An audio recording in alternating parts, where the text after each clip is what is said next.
দেখুন এক্সিট, ঠিক আছে এরকম। মানে আর আরবিটা হলে আমার জন্য একটু আর ওটা সুবিধা। আর দেখা কারণ গেছে কারণ আমার পড়তে পড়তে বুঝতে বুঝতে সময় কিতাব তো লাগে এটা বুঝতে। অনেক বড়, প্রিন্ট করলে তো এত টাকা লাগবে না। তাও তাও যদি আমরা কমপ্লিট করে দিব 756, আমরা প্রথম খণ্ড পড়াই শুধু। তাই প্রথম ঘন্টা পড়েন? হুম, তাহলে ঠিক আছে, এখন আপনি দেখেন কি করবেন। প্রিন্ট করলে তো খরচ কম, ঠিক আছে, যেমন আপনার তো বেশি বিল আসে না। তাই আর আপনাদের মতো এমনিতেই আপনি যা পারেন দিয়েন, সমস্যা না, নেই। অবশ্যই আপনার ঠিক আছে, এটা লেনদেনের জন্য খুব খালি ভালো। খরচটা উঠলে হবে। ঠিক আছে, প্রিন্ট তাহলে করলে ওই তো তাহলে ওইটাও করে দেন।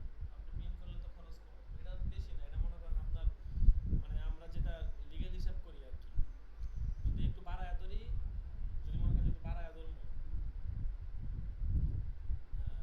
তাইলে আসে 60 হ্যাঁ, আর 105 কত হইলো? 165 না? 65 না? আর ধরেন আপনার 198 টাকা আর কি, 200 টাকা ধরেন, তাহলে কত হইলো? 300। 360 টাকা। এটা হচ্ছে আপনার যদি একটু বাড়ায় ধরি। হ্যাঁ, আর যদি আরো কম একদম একুরেট হিসাব ধরি আর একটু কমায় টমায় ধরি, এটা যদি তাইলেও লস হইতো না, সমস্যা নাই। তাইলে আর ধরেন টোটাল 20 হচ্ছে 35 কত, 20 আর 35 কত, 20 আর 35 20 35 55। 55 ধরেন। হ্যাঁ 55, 55 আর হইতেছে আপনার 66, 55 যোগ 66, 121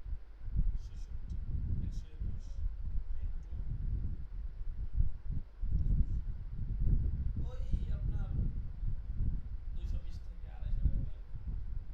হ্যাঁ, না আপনি কিন্তু একটু আপনি এই মানের কিতাব কিনতে গেলে তো আপনি দেখেন কত খরচ। সেটাই তো বলতেছি মানে আপনাকে ভালো পেজে দিচ্ছি, ঠিক আছে। আপনি তাই করেন। মোট কথা আপনি আমাদের হচ্ছে যে যদি 250 টাকাও দেন, তাহলে আমার মানে যে লস হইবে এটা হইতো লস হইবে, মানে খরচ উঠে যাবে, না সমস্যা নেই, একটু সমস্যা বেশি নেই। নিলে সমস্যা নাই। ঠিক আছে, আর যদি আপনি ওই হিসাব করে দেন, ওই হিসাব আপনি একদম বেশি একটু মোটামুটি ধরছি, মানে 250 মতো আসে আর কি। হ্যাঁ, তো সমস্যা নাই, আপনি দিয়েন 220 টাকা 250 টাকা দিয়েন, ঠিক এটাই আছে, ভালো, সমস্যা নাই। ঠিক আছে।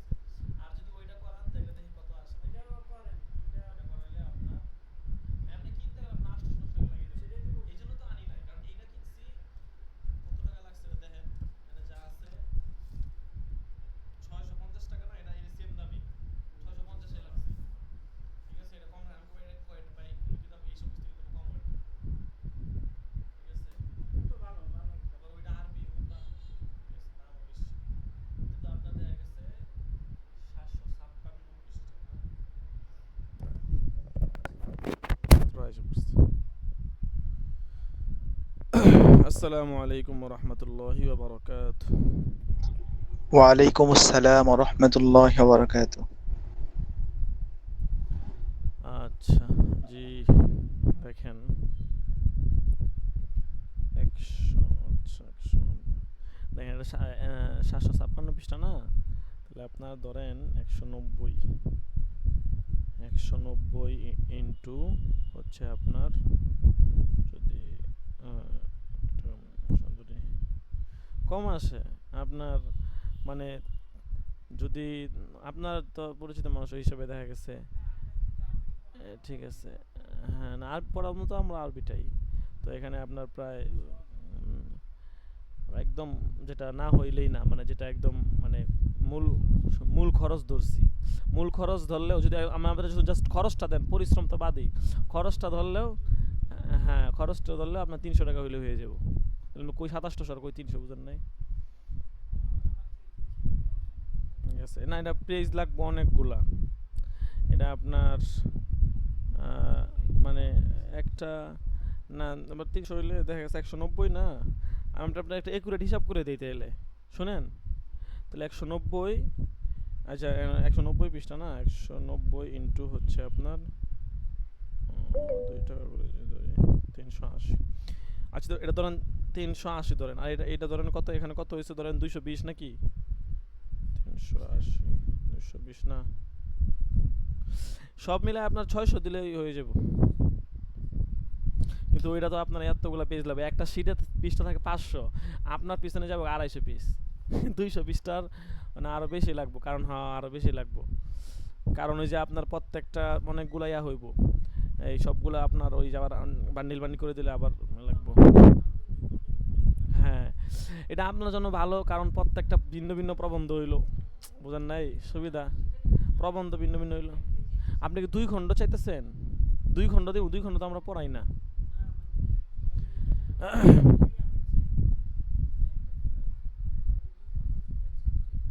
কোন 2 খণ্ড? ও, আপনি কি 2 খণ্ড প্রিন্ট করতে কইতেছেন? তাহলে না, আমরা পড়াই শুধু 1 খণ্ড। হ্যাঁ হ্যাঁ, না না না না, দ্বিতীয় খণ্ড পড়ানো হয় না। আছে মাসলা মাসাইল তো আছে। হ্যাঁ, আচ্ছা সমস্যা নাই। তাহলে আপনি এটা নিতে পারেন, ঠিক আছে। হুম হুম। আপনি সুপার করবে কি কিতাব আকারে আপনি লাগাই দিবেন, লাগানি কিতাব আকারে লাগাই দিলে তো না, আডা লাগাইতে হইব, আডা আডা আইকা, এদিক দিয়ে আইকা লাগাই দিলে, ঠিক আছে, আইকা লাগাই দিলে সুন্দর হয়ে যাবো। এমনিই ভালো, ঠিক আছে, কারণ বুঝছি বাঘ বাঘ হয়ে গেছে আর কি, ঠিক আছে।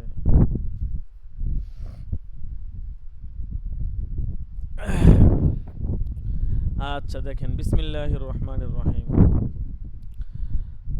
আজকে আমরা 2 নাম্বার প্রবন্ধ পড়ব। দেখেন, আহকামুল বাইবিত তাআতি ওয়াল ইস্তিজরার। তাহলে আপনি একটা কাজ করতে পারেন, আমাকে পৃষ্ঠা দিয়েন, আপনি পৃষ্ঠা কিনে এনে আমারে দিয়েন। হ্যাঁ, তাইলে আপনার খরচ আরও কমে যাব, কারণ এক শিট পেপারের দাম আপনার প্রায় মানে 400-500 টাকার মতো আর কি। এইদিকে তো খুচরা অনেক দাম লাগবে, চাষারা পাইবেন 370 টাকা এরকম লাগতে পারে মোটামুটি, মানে মিডিয়ামগুলো আনলে একটু কম নিম্নমানের, ঠিক আছে। বা আপনি ওই যে বরপর দিকে যাবেন না, বলবেন যে ভাই A4 সাইজের পেপার শিট দেন একটা, ঠিক আছে। তাহলে আপনার মনে করেন যে দেখা গেছে আপনার কাছে সিট রাইখে দিলেন, আপনি খালি জাস্ট আমার পৃষ্ঠা হিসাব দিলেন আর কালি কিছু টাকা দিয়ে দিলেন অল্প কিছু, তাহলে আপনার পুষাইলো, ঠিক আছে। সমস্যা নেই, আপনার খরচ যেমন কমলো আর কি। হ্যাঁ এইটাই। আচ্ছা দেখেন, আহকামুল বাইবিত তাআতি ওয়াল ইস্তিজরার।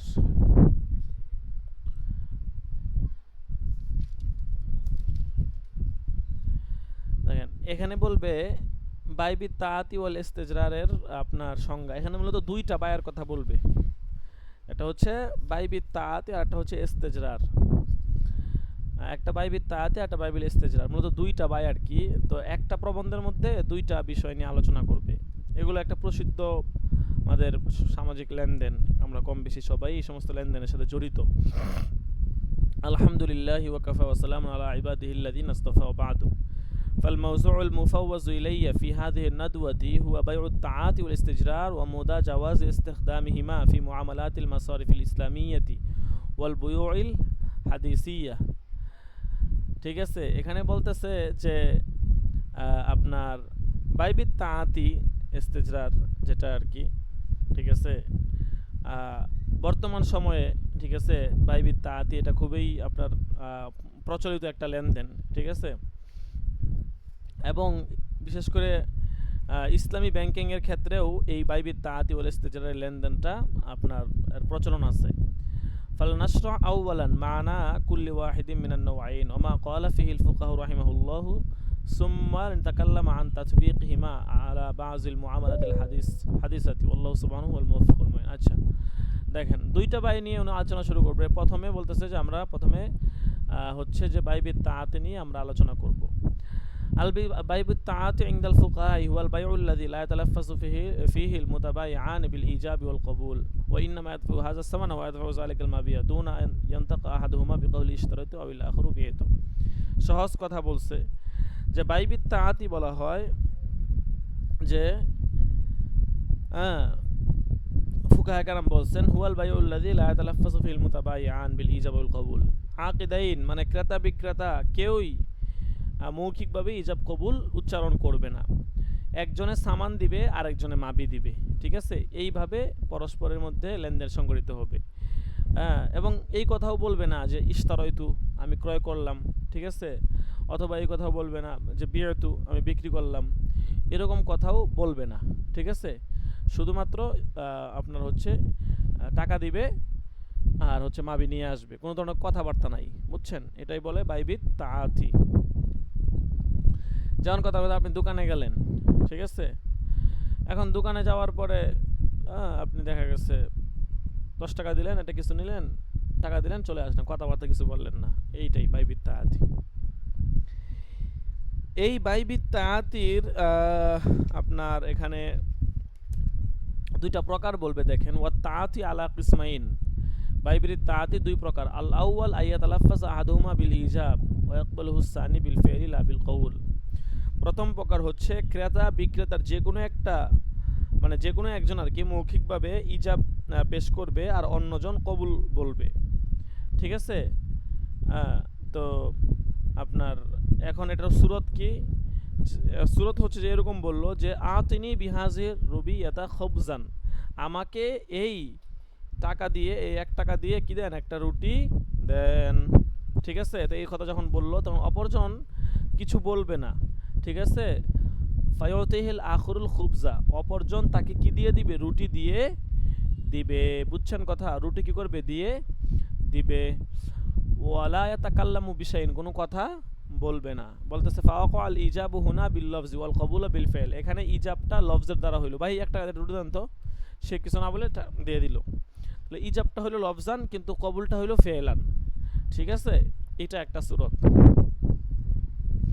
2 নম্বর সূরত ওয়াসানি আল্লাহ তালাফাজা আহাদুমা বিশাইন মিসলু আইয়াদখুল আর-রাজুলু আদ-দুকানা ওয়া ফিহি আশিয়াউন কাসীরাতুন মাকতুবুন আলাইহা সামানুহা ফায়াখুযু শাইআন ওয়া ইয়াদফাউ ইলাল বাই সামানুহুল মাকতুবু আলাইহি দুনা ইয়াজরি বাইনাহুমা মুকালামাতান আসলান। 2 নম্বর সূরত বলতেছে যে ক্রেতা বিক্রেতা কেউ কিছু বলবে না। যেমন কথার কথা, এক ব্যক্তি দোকানে প্রবেশ করলো, যেই দোকানের মধ্যে সব জিনিসের গায়ে মূল্য লেখা আছে, বিশেষ করে সুপার শপগুলোতে থাকে এরকম, ঠিক আছে। ওইখানে দেখবেন যে প্রত্যেকটা জিনিসের কত দাম, কোনটা কত কিলো, সব কিছু ওখানে আপনার লেখা থাকে গায়ে। এখন কথার কথা, আপনি আপনার ঝুড়িতে 8টা 10টা জিনিস যা পছন্দ আপনি নিলেন, ঠিক আছে। তো নেওয়ার পরে আপনি হচ্ছে যে কাউন্টারে গেলেন, কাউন্টারে যাওয়ার পরে কাউন্টারও আপনার সাথে কিছু বললো না, জাস্ট আপনার জিনিসগুলো দেখলো, দেখার পরে একটা বিল করলো এবং ওই বিলের কাগজটা আপনাকে ধরাইয়া দিল, আপনি ক্রেডিট কার্ড দিয়ে বা আপনি নগদ পেমেন্ট করে দিলেন, বেশ। তাহলে এখানেও আপনার কোনো ধরনের কি নাই, মানে কথাবার্তা নাই, বুঝতে পারছেন কথা, লেনদেন ছাড়াই ক্রয় বিক্রয় কী হয়ে গেল, সংগঠিত হয়ে গেল, এখানে কেউ কথাবার্তা বলে নাই। তাহলে এই 2 ধরনের লেনদেনই মূলত আপনার হচ্ছে প্রচলিত আছে এবং কম বেশি আপনার আমরা এই 2 ধরনের লেনদেনের সাথে পরিচিত। এবার বলা হবে যে এই 2 ধরনের লেনদেন এইগুলো আসলে বৈধ কিনা। কুল্লু ওয়াহিদিন মিনান নাওআইনি ইউতাবারু তাআসিয়ান আও মুআতাতান ফি ইসতিলাহিল ফুকাহা ওয়া যাহাবা জামহুরুল ফুকাহা ইলা জাওয়াজি হাযা নাওআইনি من التعاطي في جميع أنواع المبيعات والمشهور من مذهب الشافعي أنه لا يقول بجواز التعاطي لأن البيع يتوقف على الإيجاب والقبول وهما أو إحداهما مفقود في التعاطي ولكن يظهر من مراجعة كتب الشافعية أنهم اختلفوا في حكم التعاطي على أقوال। এখানে সোজা কথা যেটা বললো যে অধিকাংশ ফুকাহা কেরাম, জমহুর উলামায়ে কেরাম বাইবিত তাআতি এটাকে জায়েজ বলছেন, তবে শাফি মাযহাবের মধ্যে বাইবিত তাআতি নাজায়েজ হওয়ার কথা আছে। মুসান্নেফ বলতেছেন যদি আমরা শাফি মাযহাবের কিতাবগুলোতে মুরাজাত করি তাহলে আমরা দেখব যে সেখানে এই হুকুমটা কয়েকভাবে বিন্যস্ত। 1 নম্বর হচ্ছে বলতেছে আত-তাআতি বাতিলুন মুতলাকান ওয়া লা ইয়ানাকুদু বিহিল বায়উ ওয়া হুয়াল মাজহুরু ওয়া হুয়াল মাযহাবুল মাশহুরু ইনদাহুম। الثاني يجوز التعاطي في الأشياء المحقرة ولا يجوز في الأشياء النفسية وهذا القول مروي عن ابن سريج والرؤياني وهو قول الكرخي من الحنفية। আচ্ছা, 2 নম্বর বলতেছে, 1 নম্বর তো বললাম এই যে শাফি মানে যারা অনুসরণ করে ওনাদের মতে সমস্ত পণ্যের মধ্যে বাইবিত তাআতি এটা নাজায়েজ, অর্থাৎ বাইবিত তাআতি এটা জায়েজ নয়, এর দ্বারা লেনদেন সম্পন্ন হয় না, এটাই তাদের উলামায়ে কেরাম থেকে অনেক থেকে প্রসিদ্ধ পাওয়া যায় আর কি, এটা আপনার বিভিন্ন কিতাবের মধ্যে আছে। 2 নম্বর বলছে যে কম মূল্যবান মানে যেটা মূল্য কম, কম দামি জিনিস এবং যেটা সাধারণ মামুলি জিনিস, এই সমস্ত জিনিসের ক্ষেত্রে বাইবিত তাআতি জায়েজ আছে। আর যেগুলো অনেক দামি জিনিস, উৎকৃষ্ট, এগুলোর মধ্যে জায়েজ নাই। এটা আল্লামা ইবনে সুরাইজ রহমতুল্লাহ আলাইহি, আল্লামা রুইয়ানি রহমতুল্লাহ আলাইহি উনারা এই কথাটা বলছেন। এমনকি আমাদের হানাফি মাযহাবের ইমাম কারখি রহমতুল্লাহ আলাইহি উনারও এই মত। ঠিক আছে, এটা ছিল 3 নাম্বার মত। 2 নাম্বার মত। 3 নাম্বার হচ্ছে ইয়াজুজু তাআতি ফিমা জারা ফিহিল উরফু বিযালিকা ওয়ালা ইয়াজুজু ফিমা সিওয়াহু। 3 নাম্বার হচ্ছে যে সমস্ত দ্রব্যের মধ্যে বাইবিত তাআতি হাত বহাত বেচা কিনা আছে, উরুফ প্রচলন আছে, সেগুলোর মধ্যে জায়েজ আছে। আর যেগুলোর মধ্যে উরুফে কি নাই, প্রচলন নাই, সেগুলোর মধ্যে বাইবিত তাআতি কি নাই, জায়েজ নেই। 4 নাম্বার দেখেন, কুল্লু মান ওয়াসিমা বিল বাই ইকতাফা মিনহু বিল মুআতাতি কাল আম্মি ওয়াত তাজরি ওয়া কুল্লু মান লাম ইয়ারিফ বিযালিকা লা ইয়াসহু মিনহু ইল্লা বিল লফজ। 4 নাম্বার বলতেছে যে যে সমস্ত লোক বাইবিত তাআতি বা হাত বহাত বেচাকেনা সম্পর্কে জানে, যেমন সাধারণ মানুষ বা ব্যবসায়ী, যারা মোট কথা যারা জানে আর কি, এদের জন্য বাইবিত তাআতি করা জায়েজ জায়েজ আছে। আর যারা বাইবিত তাআতি সম্পর্কে জানে না আসলে জিনিসটা কি, তাদের জন্য ইজাব কবুল মুখে বলা ছাড়া বাইবিত তাআতি কি নয়, জায়েজ নয়। তাহলে কয়টা মাযহাব বললো? 4টা। ঠিক আছে, এটা হচ্ছে শাফি মাযহাব, 4টা মাযহাব। পরীক্ষণের সময় আসে বাইবিত তাআতি কাকে বলে, শাফি উলামায়ে কেরাম সেখানে কি বোঝেন, কয় মাযহাব আছে লেখো, তখন এগুলা লিখতে হবে। এটা কিন্তু আমাদের মাযহাব না, শাফি উলামায়ে কেরামের মাযহাব। হ্যাঁ হ্যাঁ,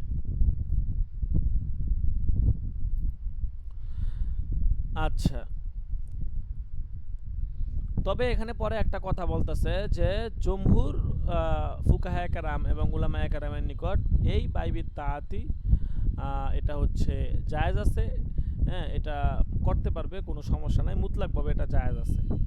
ঠিক আছে, এবং এখানে হচ্ছে যে একটা দলিল আনা হয়েছে, মোটামুটি একটা বড় সড়ো দলিল আনা হয়েছে।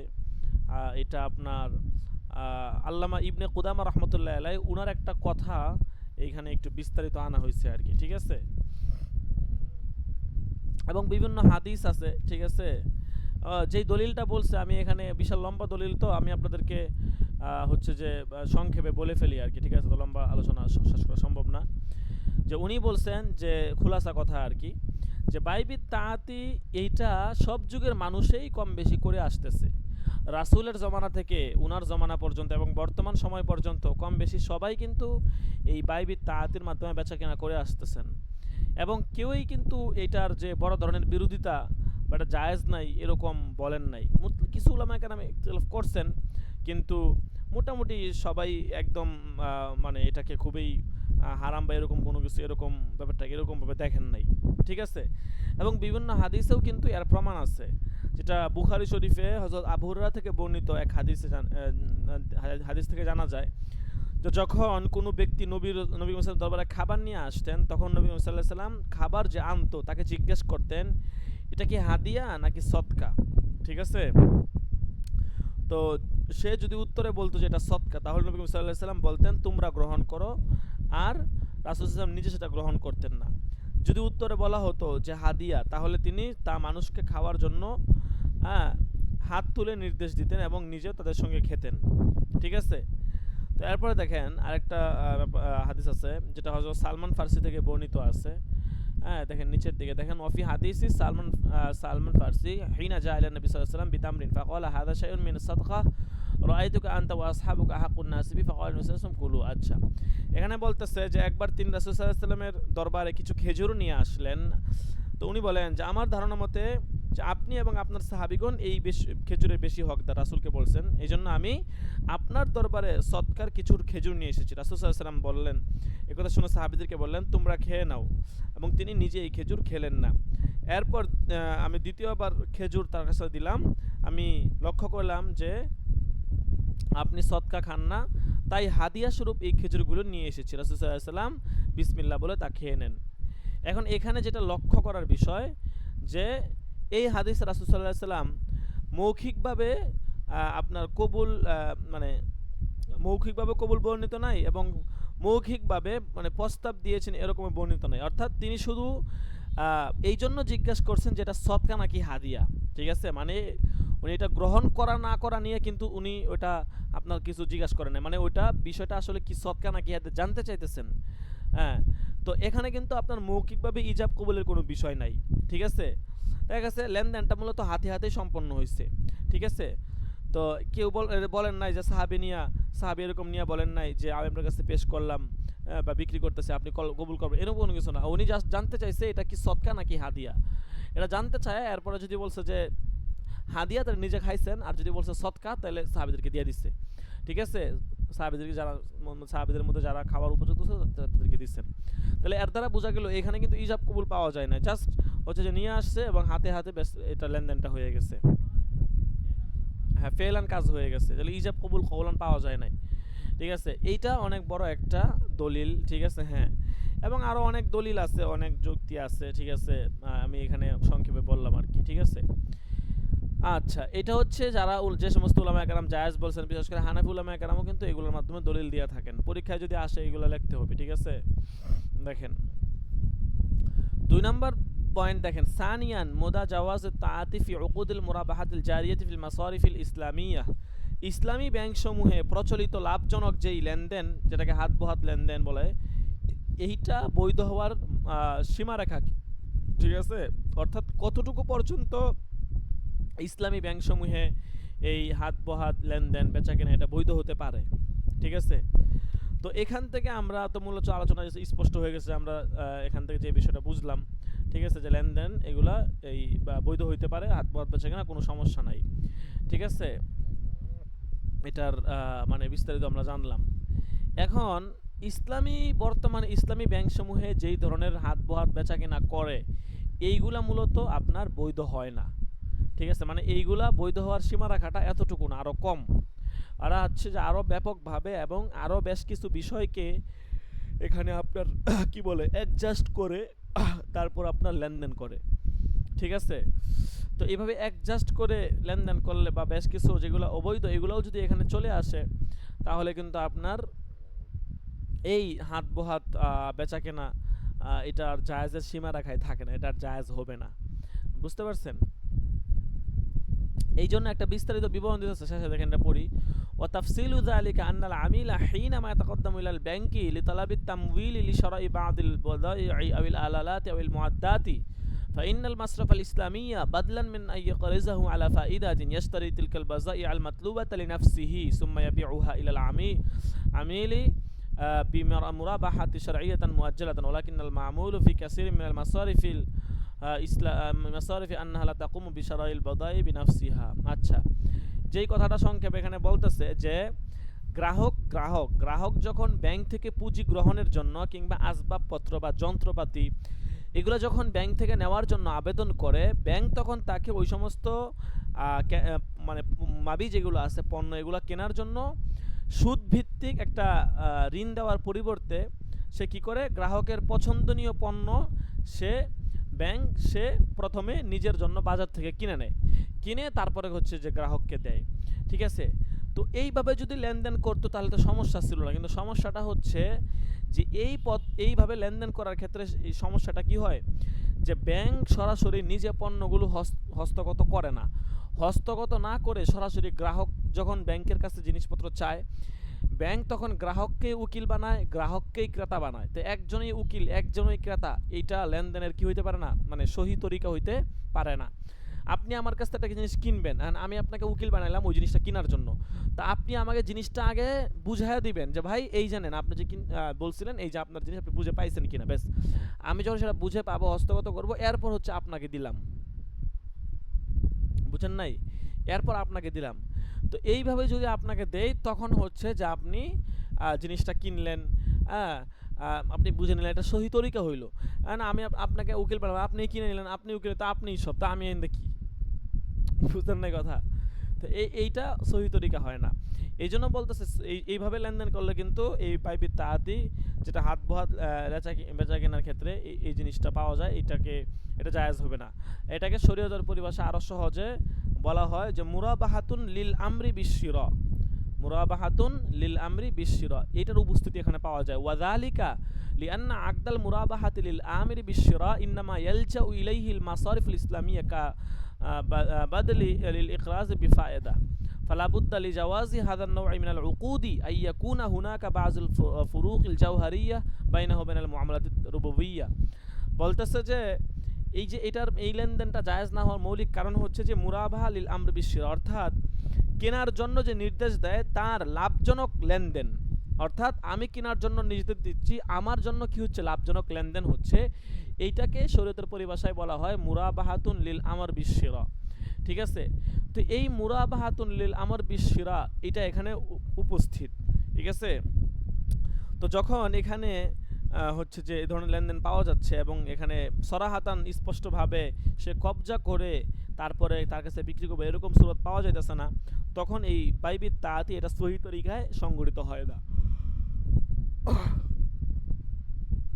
তো এই জন্য উলামায়ে কেরাম বলছেন যে ব্যাংকিং সেক্টরে যদি এটা জায়েজ হইতে হয় তাহলে নিয়ম হচ্ছে যে আগে তাকে উকিল বানাবে, ভালো কথা, সমস্যা নাই, কিন্তু উকিল যখন জিনিসপত্রগুলো নিয়ে আসবে তখন সে যেন তার কাছ থেকে জিনিসপত্রগুলো কি করে নেয়, বুঝে নিয়ে তারপর হচ্ছে সে লেনদেন করবে, তাইলে হাত বহাত বেচা কিনা এটা কি হবে, জায়েজ হবে।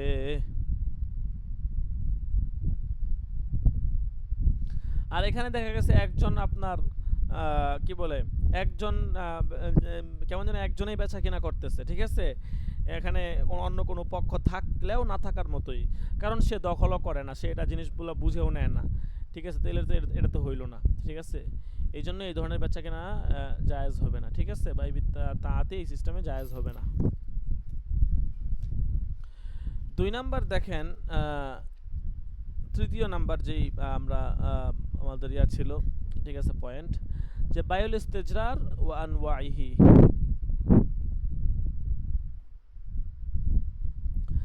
যে বায়ুল ইস্তেজরার এবং হচ্ছে তার বিভিন্ন প্রকারভেদ।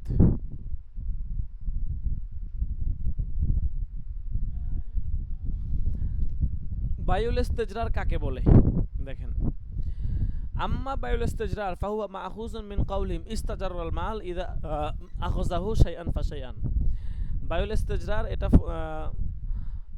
ফুকাহা কেরামের কওল, অভিধানের মানে কওল অনুযায়ী যে ইস্তাজারাল মাল এইখান থেকে নেওয়া হয়েছে। ইস্তাজারাল মাল মানে হচ্ছে অল্প অল্প করে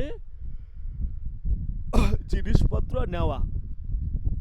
এভাবে আমরা লেনদেন করি। ঠিক আছে, দেখা গেছে একটা দোকানের সাথে পরিচয় আছে, আমরা অল্প অল্প করে জিনিসপত্র তার কাছ থেকে নেই, নিতে থাকি, সেও এগুলা উঠাইতে থাকে খাতার মধ্যে। এরপরে একটা সময় যখন আমার হাতে টাকা পয়সা আসে, পরে হচ্ছে যে আমি তাকে এই পুরো টাকা কত টাকা আসছে এগুলা হিসাব করে দিয়ে দিই। ঠিক আছে, এইটাই হচ্ছে আপনার মূলত বায়ুল ইস্তেজরার। ঠিক আছে, যে অল্প অল্প করে জিনিসপত্র দোকানের কাছ থেকে কি করা, নিয়ে নেওয়া আর জিনিসপত্র নেওয়া। ঠিক আছে, হ্যাঁ, এই বায়ুল ইস্তেজরার আবার 2টা সূরত আছে। ঠিক আছে, দেখেন,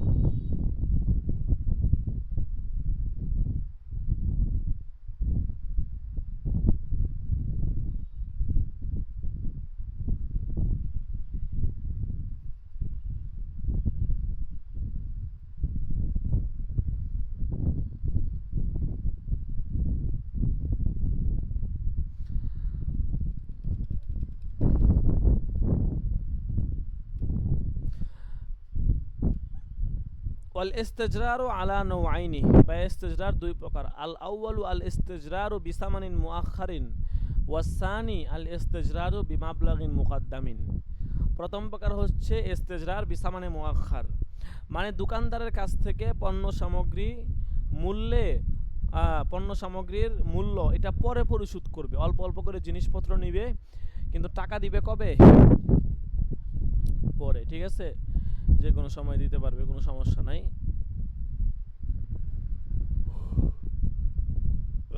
2 নাম্বার দেখেন, আল ইস্তিজরারু বিমাবলাগি মুকাদ্দামিন, পূর্বেই পণ্যর যে টাকা আছে সেটা দোকানদারকে দিয়ে দেওয়া। ঠিক আছে, দিয়ে তারপর হচ্ছে অল্প অল্প জিনিস নেয়। অনেক জায়গাতে চলে, অনেক জায়গায় চলে না, ঠিক আছে? কিন্তু আমাদের দিকে, আমাদের দেশে এটা চলে না, ঠিক আছে? পূর্বে দিকে কি মানুষ তো হ্যাঁ যত সময় দিতে চায় না, ঠিক আছে?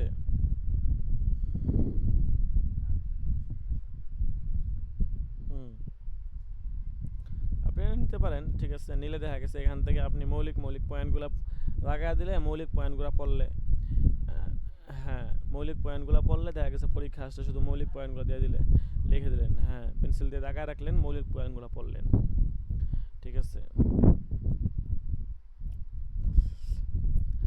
আম্মাল ইস্তেজরারু আল ইস্তেজরার বিসামান মুখিন ওয়া হালাতি, প্রথম প্রকার আমরা পড়ি যে বিলম্বে মূল্য পরিশোধ করার শর্তে পায় ইস্তেজরার, যে টাকা আমি কি দিব, পরে দিব, কিন্তু জিনিসপত্র আমি এখন নিব। বলছে এই প্রকারের ক্ষেত্রে দুরুল মুখতার কিতাবের মুসান্নেফ আল্লামা আলাউদ্দিন হাসকাফি রহমতুল্লাহি আলাই উনি বলেন, মা ইয়াস্তাজরুহুল ইনসানু মিনাল বায়াই বাইয়াই ইযা হাসাবাহু আলা আনমানিহা বাদা ইস্তিহলাকিহা। বাই ইস্তেজরার বলা হয় যে মানুষ দোকানের কাছ থেকে অল্প স্বল্প করে পণ্য সামগ্রী নিবে, পণ্য সামগ্রী এগুলো ব্যবহার করার পর, বলতেছে যে ইস্তেহলাক মানে ব্যবহার আর কি, এগুলো ব্যবহার করার পর সেগুলো তার মূল্য কি করে দিবে, আদায় করে দিবে। মোট কথা এই যে প্রথম প্রকারের যে কথাটা বললো, ঠিক আছে, এইটা আপনার এই ধরনের বেচা কেনা জায়েজ আছে, কোনো সমস্যা নাই, ঠিক আছে? কিন্তু এখানে একটা কথা যেটা বলছে আর কি, ফুকাহে কেরামের দৃষ্টিতে এবং ফিকহার নীতি অনুযায়ী এই ধরনের বেচা কেনা নাজায়েজ হওয়ার কথা ছিল, ঠিক আছে? কারণ আমরা যদি এই কথা বলি যে এই যে বেচা কেনাটা এটা তখনই সম্পন্ন হবে যখন ক্রেতার কি হয়েছে, নিয়ন্ত্রণ প্রতিষ্ঠিত হয়েছে, তাহলে তো এটা সামান মাঝুল থাকে, ঠিক আছে? অনেক সময় এমন হয় আপনি জিনিসটা নিয়ে আসছেন, বুঝেন নাই, কয় টাকা দাম এটা আপনি ওই সময় তা আইনও করেন না, নিয়ে চলে আসছেন, ঠিক আছে? তো তখন দেখা গেছে আপনি নিয়ে চলে আসছেন, পরবর্তীতে আপনার সামানটা যদি মাঝুল থাকে তাহলে আপনি দরদামটা ঠিক করবেন কিভাবে, বুঝেন নাই? অনেক সময় সামান মাঝুল থাকে, অনেক সময় মারুফ থাকে, জানা থাকে, ঠিক আছে? তো যখন মাস শেষ হবে তখন দেখা গেছে পণ্যের বেচা কেনা সম্পন্ন হওয়ার আগেই ক্রেতা ওই জিনিসটা ব্যবহার করে শেষ করে ফেলছে, ঠিক আছে? তো এখন তো আর এটা ধরা যাবে না যে কত টাকা দাম আসছে, বুঝেন না? জিনিসই এখন নাই, অস্তিত্বহীন জিনিস, ঠিক আছে? তো অস্তিত্বহীন জিনিসের বেচা কেনা তো কিনাই জায়েজ নাই। যাই হোক, এই সমস্ত আরও অনেক অজুহাত বা অনেক যুক্তি দেওয়া হয় যেইগুলোকে মানে যেইগুলোর ভিত্তিতে বায়ুল ইস্তেজরারকে অনেক ফুকাহা কেরাম নাজায়েজ বলছেন।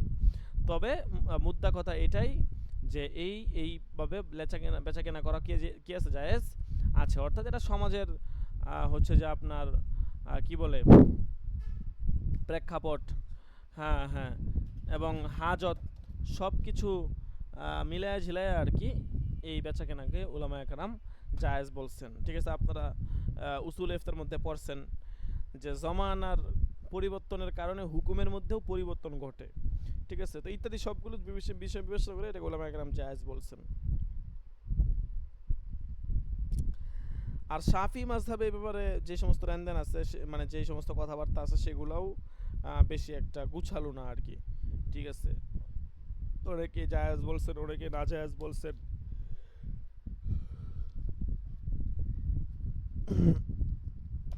আর মালিকি মাযহাবে আমরা যে দুই প্রকার বায়ুল ইস্তেজরার কথা বলছি, দ্বিতীয় প্রকারের আলোচনাটা পাওয়া যায় আর কি, দ্বিতীয় প্রকারকে অনেকেই এটা জায়েজ বলছেন, ঠিক আছে?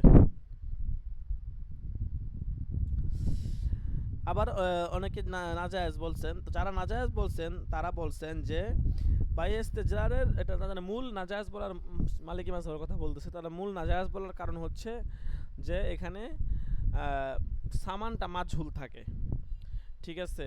মানে তারা যে সমস্ত কারণ বলছেন এই সমস্ত কারণ তো দেখা গেছে বর্তমান সময়টাতে অনেকটাই নাই আর কি।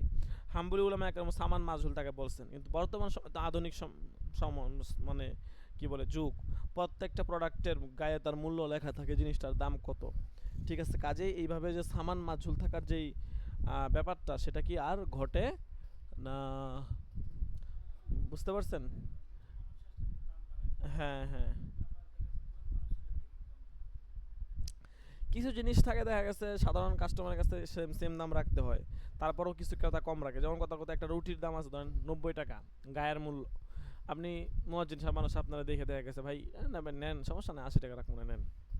হয়তো তার কিনা আছে 75 টাকা, আপনার কাছ থেকে 80 টাকা রাখছে, গায়ের মূল্য আছে 90 টাকা, আমি গেলে আবার আমার কাছে 90 টাকায় রাখবে। এইটা একটা, এটা হলো সমস্যা নাই, ঠিক আছে। আবার অনেক সময় এমন হয় যে মদন মদন দেখা দাম বাড়ায় ধরে, ঠিক আছে, হ্যাঁ এইগুলো আবার বৈধ না, ঠিক আছে। অনেকে এরকম করে আর কি, ঠিক আছে, মদন টদন পায়া দাম বাড়ায় ধরে আর কি, ঠিক আছে। এই সমস্ত মানে ধরনের লেনদেন এগুলো কি হবে না, বৈধ হবে না।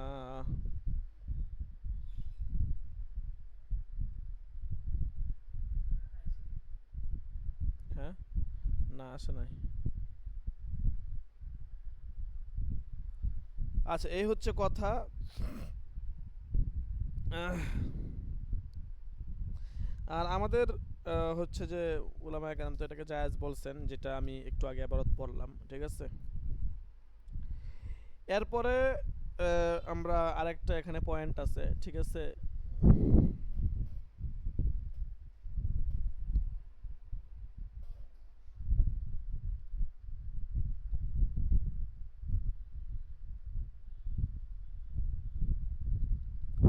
দেখেন, ইন্নাল ইস্তেজরারা বিসামানিন মুআক্কারিন লা ইয়াখলু মিন সালাসি হালাতিন। বিলম্বে মূল্যে পরিশোধ করার শর্তে যদি বায় ইস্তেজরার করি আমরা, বিলম্বে মূল্যে পরিশোধ করার শর্তে বায় ইস্তেজরার তো বুঝছেনই। যে মনে করেন কথার কথা আমার এক দোকান পরিচিত আছে, ঠিক আছে। যেমন এইদিকে আমাদের এলাকায় অফিসের এদিকে আমাদের এখানে পরিচিত, আমরা অনেক আগ থেকে থাকি, আমাদের বাচ্চাদের দোকানপাটির দিকে আছে, ঠিক আছে। মোটামুটি যথেষ্ট পরিচিত, যে কোনো এক দোকানে গিয়ে যদি জিনিসপত্রটা নিয়ে আসি, দেখা গেছে 2 দিন পরে টাকা দিলেও সমস্যা নেই, মোটামুটি মহল্লার সব দোকানেই পরিচিত, ঠিক আছে। তা আমরা দেখা গেছে কম বেশি জিনিসপত্র আনি, পরে ভাই আসতেছি টাকা নিয়ে আসতেছি, বা একটু পরে আসতে বা একদিন পরে আসতেছি। তো এই যে আমরা এইভাবে লেনদেনটা করি, এইভাবে হচ্ছে লেনদেনের আপনার অনেকগুলো মানে 3টা সূরত আছে, যে বিলম্বে মূল্য পরিশোধ করার শর্তে 3টা সূরত। আল হালাতুল উলা, প্রথম সূরত আমি সংক্ষেপে বলে দেই, ঠিক আছে, সময় আর 5-10 মিনিট আছে। দেখেন যে বায়ুল ইস্তেজরার এটা হয়তো এরকম হবে যে ক্রেতা সে যখন দোকানি থেকে মানে কোনো পণ্য নেবে, তখন দোকানি যে আছে সে তার মূল্যটা জানিয়ে দিবে, কিংবা ওই মাবি এর মূল্যটা কোনো উপায়ে এটা ক্রেতারাও কি হয়ে যাবে, জানা হয়ে যাবে, ঠিক আছে। তো যদি এমন হয় যে মাবিয়ের আপনার কি বলে যে দামটা এটা জানা জানা হয়ে যায়, তাহলে যারা বাইবির তাআতিকে জায়েজ সাব্যস্ত করছেন তারাও কিন্তু এই বাইবিল ইস্তেজরার এটাকে জায়েজ বলছেন, এবং এখানে কোনো কি নাই, ইখতিলাফ নাই, ঠিক আছে। কারণ এখানে তাৎক্ষণিকভাবে মাবি স্পষ্ট, সামানও স্পষ্ট, ঠিক আছে, সব কিছু স্পষ্ট। কাজেই এখানে অস্তিত্বহীন বস্তুর বেচা কেনা হইতেছে বলে ধরা হবে না, কারণ মাবি মারুফ, সামানো মারুফ, মাঝহুল নাই, সব কিছু স্পষ্ট। যেহেতু এটা স্পষ্ট, এই জন্য এখানে লেনদেন হয়ে যাবে, কোনো সমস্যা নাই। এবং সেই ক্ষেত্রে ইজাব কবুল না, মানে ইজাব কবুল না হইলেও চলবে, বাইবির তাআতি হিসাবেও কিন্তু এই লেনদেনটা করা যাবে। আচ্ছা, তাহলে এটা ছিল আপনার প্রথম সূরত, ঠিক আছে। এরপর দেখেন 2 নাম্বার সূরত। 2 নাম্বার সূরত বলতেছে যে আল্লাহ ইয়াসকুরা সামানা ফি কুল্লি মাররাতিন, যে পণ্য নেওয়ার সময়, মাবি নেওয়ার সময় দোকানি সে প্রত্যেকবার তার মূল্য উল্লেখ করবে না, যে এটা এত ওইটা এত, ঠিক আছে। তবে লেনদেনের আগেই সে তাদের উভয়ের মাঝে এমন একটা সিদ্ধান্ত বা সমঝোতা হবে যে ক্রেতা দোকানদারের কাছ থেকে যখন ওই পণ্যটা নিবে, সেটা ওই দিনের বাজার দর অনুযায়ী সে ওইটার দাম ধরা হবে, ঠিক আছে। এখন এই অবস্থায় এই লেনদেনটাকে মানে পণ্য নিয়ন্ত্রণ প্রতিষ্ঠাকে বাজার দরের উপর নির্ভরশীল হবে, অর্থাৎ বাজার দর যেটা হবে ওইটাই আপনার স্পষ্টভাবে লেনদেন হবে, ওইটার উপর লেনদেন হবে। এই জন্য ফুকায়ে কেরাম এটা বলছেন যে বাজার দর যতক্ষণ না জানা না যাবে, ততক্ষণ পর্যন্ত ওই মাবি লেনদেন করা বা এই পদ্ধতি লেনদেন করা বৈধ হবে না। কিন্তু বাজার যদি স্পষ্ট হয়ে যায়, যেমন কথার কথা আমি সহজ করে বুঝাই আপনাদেরকে, মুরগি কিনতে গেছেন, এখন দেখেন মুরগির মানে দাম কিন্তু ডেইলি আপনার এদিক সেদিক হয়, প্রতিদিনেই বাড়ে কমে, এমনকি এমনও দিন গেছে সকালে একটা, দুপুরে একটা, বিকালে একটা, রাত্রে একটা, ঠিক আছে।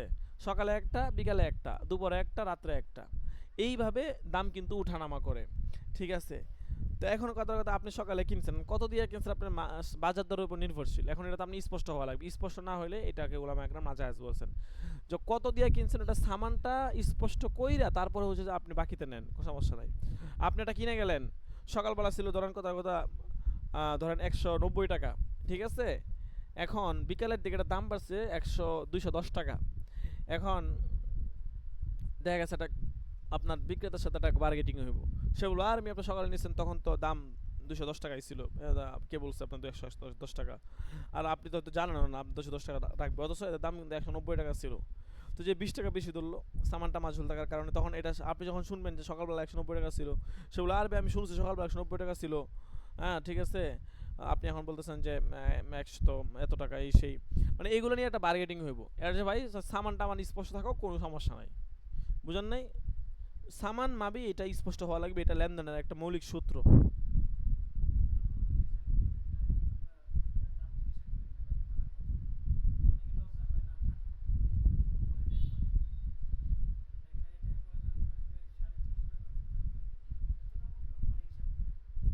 হুম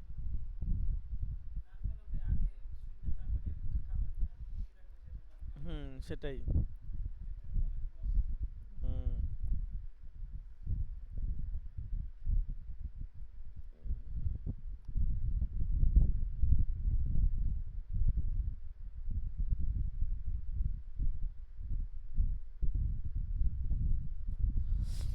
আচ্ছা দেখেন, তাহলে এইটা ছিল কয় নাম্বার স্রোত? 2 নাম্বার স্রোত। দেখেন সময় শেষ, একদম 5 মিনিটের মতো আছে। হ্যাঁ হ্যাঁ, ঠিক আছে। এরপরে দেখেন 3 নাম্বার স্রোত।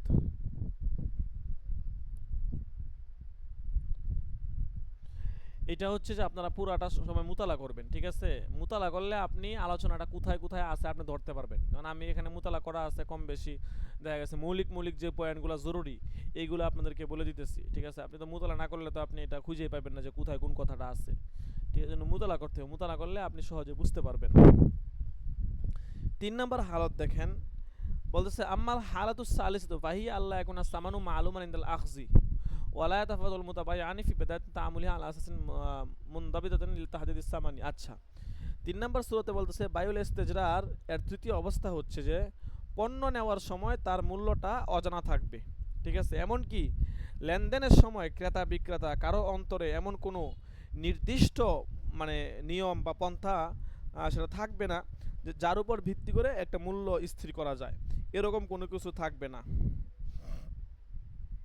এবং এখানে ঝগড়া বিবাদ হবে না এরকম আশঙ্কাও নাই, মানে এটা আশঙ্কা মুক্ত না আর কি, ঝগড়া বিবাদ হওয়ার সম্ভাবনা আছে, ঠিক আছে। অর্থাৎ তারা মূল্য স্থির স্থির না করেই তারা কিন্তু লেনদেন করে থাকে আর কি, ঠিক আছে। অর্থাৎ এইখানে মাবিটা তো স্পষ্ট হয় কিন্তু সামানটা একেবারেই মাঝঝুল, ঠিক আছে। আর পরবর্তীতে এটা লেনদেন মানে যে কী হবে, এটা সামান কত আসবে এটা নিয়েও আপনার কী হচ্ছে কী হবে, মানে এটা ঝগড়া হতে পারে আর কি, ঠিক আছে। তো এই ধরনের লেনদেন কিন্তু কোনোভাবেই জায়েজ নাই, ঠিক আছে। আল্লামা ইবনে নুজাইম রহমতুল্লাহ আলাই আসবান নাজারের মুসান্নেফ, উনি বাহরুর রায়কের মধ্যে এবং আসবান নাজায়াত কিতাবের মধ্যেও এই কথাগুলো বলছেন, ঠিক আছে। কারণ এটাকে ওনারা নাজায়েজ বলছেন অস্তিত্বহীন বস্তুর ক্রয় বিক্রয় হিসাবে। যেমন কথার কথা আমি আপনার কাছে একটা জিনিস কিনলাম, ধরেন 1 কেজি ময়দা কিনলাম। এখন এটার দাম দর কিছু মনে করেন আমরা স্পষ্ট না, আমি কিনে নিয়ে আসছি, আপনিও দেখছেন 1 কেজি নিয়ে আসছি, এখন আমি আইনে রুটি মুটি বানাই এটা ফিনিশ শেষ। 2 দিন পরে আমি টাকা দিতে গেছি, এখন ধরেন কথার কথা আজকে জিনিসের দামটা বাড়তেছিল, ওই দিন একটু কম ছিল, বা যেমনই হোক, এখন সামান নিয়ে একটা সে বলতেছে এত টাকা, আমি বলছি না ওই দিন এত টাকা ছিল, এই সেই কথা কাটাকাটি হইতেছে। এখন জিনিসটা তো ফিলহাল মৌজুদেই নাই, জিনিসটা যদি মৌজুদ থাকতো তাইলে না একটা ভাই আপনার জিনিস নিমু না ভাই, বা আপনার জিনিস নিমু না এই সেই এটা কিছু সমাধান আসে, জিনিসেই নাই, অস্তিত্বহীন। তা আপনি কোনটার উপর ভিত্তি করে মূল্যটা ধরবেন? তো খায়া বসে আছেন, তো মূল্য ধরলে তো আপনার আগে ধরার দরকার ছিল, বুঝলেন না? আপনি আপনি আপনার কাছে একটা কিতাব বিক্রি করতে, যেটা আপনার কাছে বিক্রি করলাম, তো মূল্য ধরলে আমি এখন এটা জিনিসটা নষ্ট করে লাইছেন, জিনিসের অস্তিত্ব নাই, তখন কিসের মূল্য ধরবো? বুঝেন নাই? জিনিস নগদ নগদ বেচা কেনা ক্ষেত্রে নগদ নগদ মূল্য ধরা লাগে, নগদ নগদ মূল্য না ধরলে এগুলো পরে হচ্ছে ঝামেলা হয়। আপনি মূল্য ধরে একটা লিখে রাখবেন, বুঝেন নাই? বুঝতে পারছেন? এই হলো কথা। হ্যাঁ মারামারি করে মুফজিলাল মুনাজা হয়ে যাবে, মুফজিলাল মুনাজল তখন জায়েজ হবে না। ঠিক আছে, এটা ছিল 3 নাম্বার সূরত। 3 নাম্বার সূরত কোনোভাবেই জায়েজ নাই। ঠিক আছে, আচ্ছা কি আলোচনা করবো, আরো তো কত আলোচনা বাকি রয়ে গেছে। দেখেন আরেকটা পয়েন্ট ছিল যে মূল্য আগে পরিশোধ করে বায়ে ইস্তেজরা করা। টাকা আগে দিয়ে দিছি, ঠিক আছে, টাকা দিয়ে দেওয়া হয়েছে, এখন আস্তে আস্তে জিনিসপত্র নিব। ঠিক আছে, এইটা তো এইটার বলছে এইটার দুইটা দিক হইতে পারে। প্রথম হচ্ছে যে পণ্যের মূল্যটা জানা থাকবে অথবা অজানা থাকবে। 2 নাম্বার হচ্ছে ক্রেতা যে মূল্য পরিশোধ করে সেটা শরীয় অবস্থানটা কি হবে। ঠিক আছে, এখন পণ্যের মূল্য জানা থাকা না জানা থাকা না জানা থাকার ব্যাপারেও কিন্তু ওই সেম 3টা সূরত আসবে। ঠিক আছে, যে এখন এইভাবে নিতেছে ওইভাবে নিতেছে যে সূরতগুলো বললাম। ঠিক আছে, এখন এইখানে যদি এটাকে আপনার আগে পরিশোধিত মূল্য হিসাবে ধরা হয় তখন এখানে 2টা শর্ত মানে প্রযোজ্য হয়। 1 নাম্বার হচ্ছে যে যখন আপনার মূল্য পরিশোধ করবে তখন যেই জিনিসটা নিবে ওইটার মাবে গুণাগুণ ইত্যাদি ইত্যাদি সব কিছু উল্লেখ করে দিবে। এটা কিন্তু সম্ভব হয় না।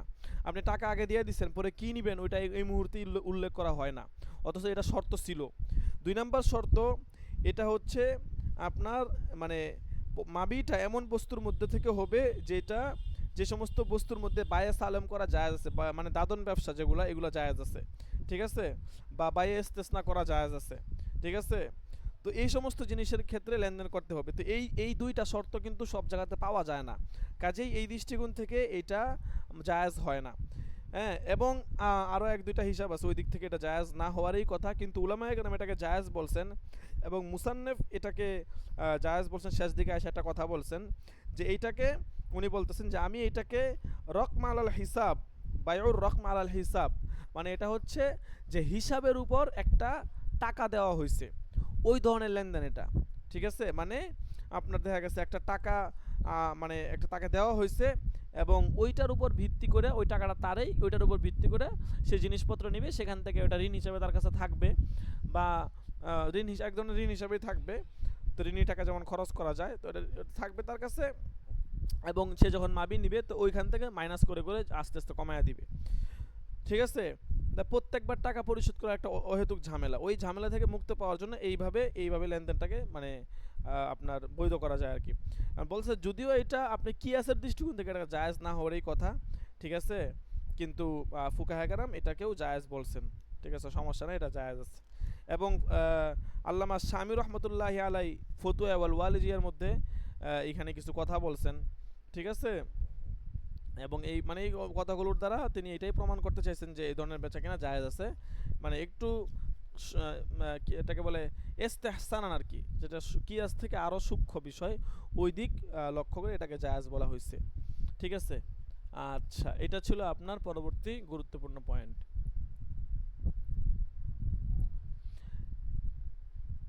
এরপরে একদম শেষের দিকে আইসা একটা কথা বলছে যে ব্যাংকিং সেক্টরে বায়ে ইস্তেজরার জায়েজ কিনা। এখানে 4টা সূরত বলবে। 1 নাম্বার হচ্ছে বায়ুল মুরাবাহা, 2 নাম্বার হচ্ছে ইজারা সিস্টেমে বায়ে ইস্তেজরা করা, 3 নাম্বার হচ্ছে মুদারাবা, মুদারাবা সিস্টেমে বায়ে ইস্তেজরা করা, 3 নাম্বার হচ্ছে মুশারাকা করা। ঠিক আছে, শেষ 3 প্রকার যেটা আছে 3 প্রকারের মধ্যেই আপনার বায়ে ইস্তেজরা করা সম্ভব। ঠিক আছে, শেষ 3 প্রকারের মধ্যে, কারণ ব্যাংকের যে এজেন্সি থাকে সে ব্যাংক থেকে মূলধনের সংগ্রহের মাধ্যমেই আপনার মূলত মানে লেনদেনটা করে থাকে আর কি। তো এই জন্য যখন সে ব্যাংকে যাবে, হ্যাঁ সরাসরি তার কাছে যাবে, সে এটা আগে বলা হয়েছে আপনাদেরকে যে ওইভাবে সে আপনার লেনদেন করবে আর কি। ঠিক আছে, আর মুরাবাহা চুক্তির কথা যেটা বলছে যে মুরাবাহা ক্ষেত্রে ইস্তেজরা করতে পারবে কিনা, তো মুরাবাহার চুক্তির মধ্যেও ইস্তেজরা করতে পারবে, তবে এই ক্ষেত্রে শর্ত আছে। ঠিক আছে, আপনার এখানে যেন সুদের সাথে সাদৃশ্য না হয়ে যায়। ঠিক আছে, অনেক উলামায়ে কেরাম বলছেন যে মুরাবাহা চুক্তিতে লেনদেন করতে গেলে বা ইস্তেজরা করতে গেলে সুদের সাথে সাদৃশ্য হয়ে যায়, এই জন্য অনেকে এটাকে নাজায়েজ বলছেন। কিন্তু প্রথম শেষের 3টা এটা জায়েজ আছে, করা যাবে, কোনো সমস্যা নাই। যাই হোক, তো আজকের পড়ার মধ্যে সবচেয়ে গুরুত্বপূর্ণ যেই মানে পয়েন্টগুলো সেগুলো হচ্ছে বায়ে ইস্তেজরার কাকে বলে, বায়ে তাআতি কাকে বলে, এবং বায়ে ইস্তেজরার কয় প্রকার, এবং হচ্ছে 3টা আমরা প্রকার পড়ছি বায়ে, এবং হচ্ছে যে বায়ে তাআতি কত প্রকার, কি কি হুকুম কি এবং ইখতিলাফ থাকলে উলামায়ে কেরামের ইখতিলাফ কি, ব্যাস এটাই ছিল আজকের প্রবন্ধের মৌলিক পড়া আর কি। ঠিক আছে, এছাড়া আরও কিছু খুচরা খাচরা আলোচনা গেছে, এগুলো ইনশাল্লাহ আপনারা যদি মুতালা করেন, ঠিক আছে, আমাদের কাছে পিডিএফ আছে বাংলাটা, ওখান থেকে দেখলেও আশা করি আপনারা বুঝবেন। ঠিক আছে, মোট কথা এই সমস্ত আলোচনাগুলো, সামনের আলোচনা আরও কঠিন, অনেক কঠিন এগুলা। ঠিক আছে, আমরা অনেক সময় লাগায় মুতালা করে দেখা গেছে বুঝতে কষ্ট হয়ে যায়। তো এইগুলো আপনাদেরকে মুতালা করতে হবে, মুতালা না করলে আপনারা সহজে এগুলো বুঝবেন না। ঠিক আছে, এই জন্য ইনশাল্লাহ সামনে থেকে আপনারা সবাই কম বেশি মুতালা করে আসবেন, এতে করে ইনশাল্লাহ ফায়দা হবে। ঠিক আছে, অনেক সময় হয়ে গেছে, দেখেন হুজুরের ক্লাস নেবে, আমরা সকলেই সরে হুকুত নিয়ে বসি। কোনটা এটা? আচ্ছা, তাহলে আপনার সাথে লেনদেন দামাদামি কনফার্ম করে লাই, যাতে পরে মুফজিলাল মুনা জানা হয়। ঠিক আছে, আপনি টাকা পয়সা দিয়ে নাস্তা দিলে সমস্যা নাই, টাকা পয়সা নিয়ে কোনো কাপচাপ নাই। ঠিক আছে, হ্যাঁ, দাম আলাদা ধরবো। আচ্ছা আচ্ছা আচ্ছা, এইটা হচ্ছে যে আচ্ছা, এখানে দাঁড়ান,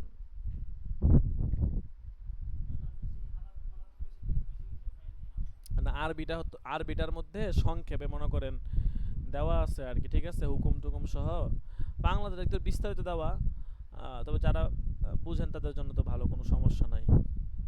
ঠিক আছে,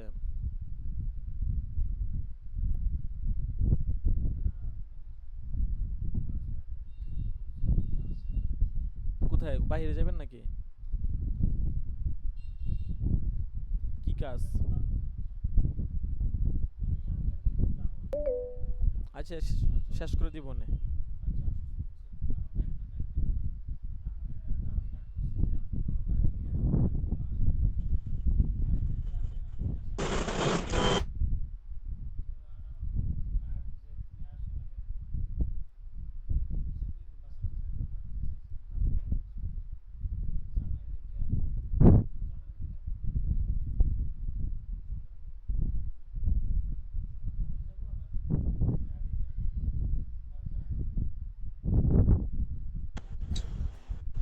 জি, আসসালামু আলাইকুম ওয়া রাহমাতুল্লাহি ওয়া বারাকাতুহু।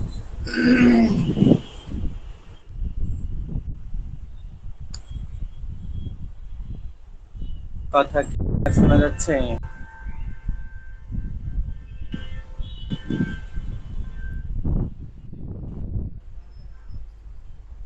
জি, ওয়ালাইকুম আসসালাম। জি হুজুর, শোনা শোনা যাচ্ছে। যাইতেছে। জি জি, শোনা যাচ্ছে। আচ্ছা, ঠিক আছে। দেখ,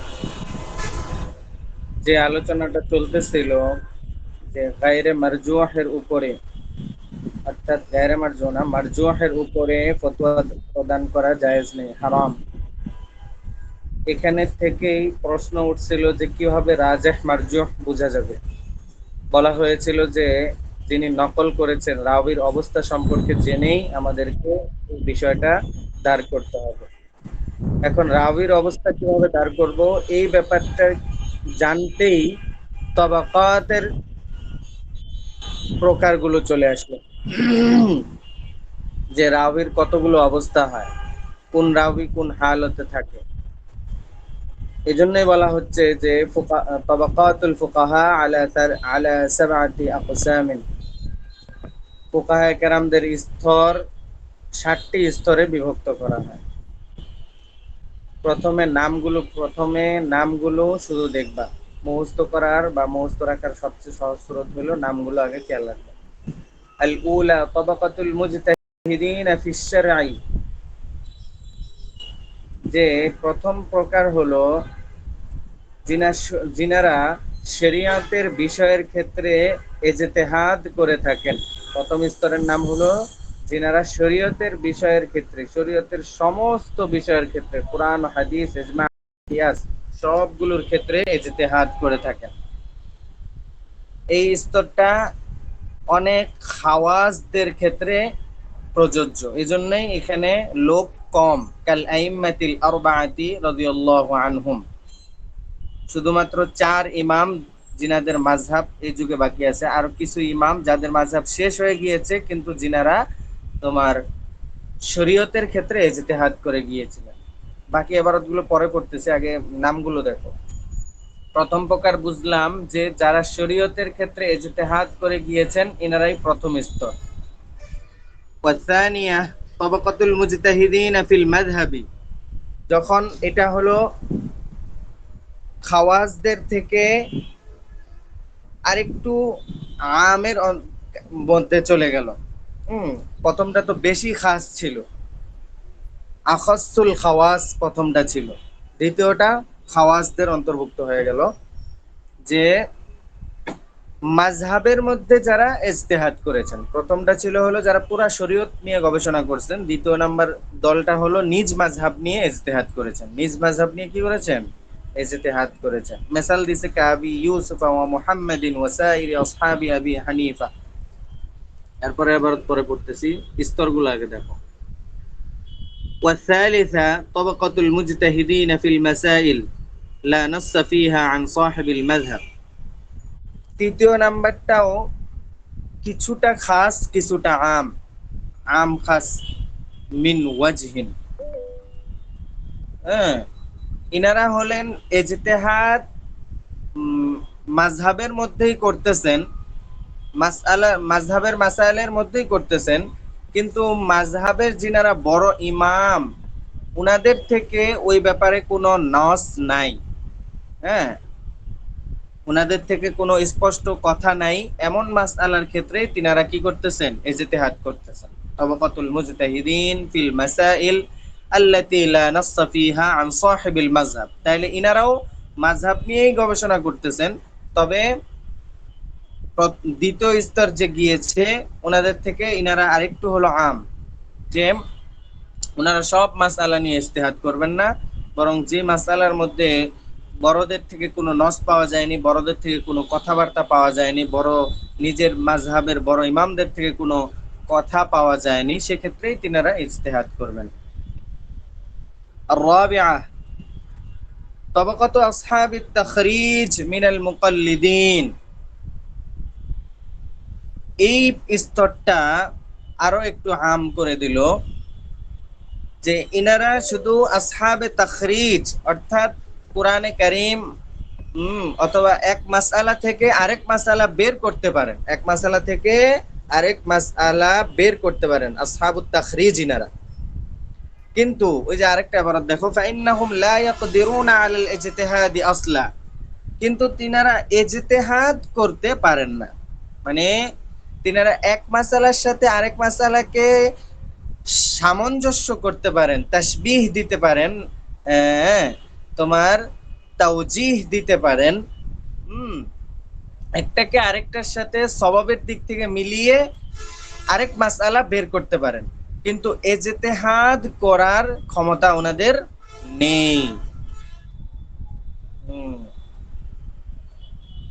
এই জন্যই বের করতে পারেন দেখে দেখা যায় যে কখনো মুজমাল কথার তিনারা তাফসির করতে পারেন, কখনো মুবহাম কথার তিনারা তাফসির করতে পারেন, কখনো দুই কওলের মধ্যে থেকে একটা তারজিহ পাবে, এটা বের করতে পারেন হলো আরেকটা বিষয়ের দিকে লক্ষ্য করে, যেহেতু ওনারা কি আসহাবুত তাখরিজ। 4 নাম্বার গেল। 5 নাম্বার তাবাকাতু আসহাবিত তারজিহ মিনাল মুকাল্লিদিন। 4 আর 5 মোটামুটি একটু কাছাকাছি।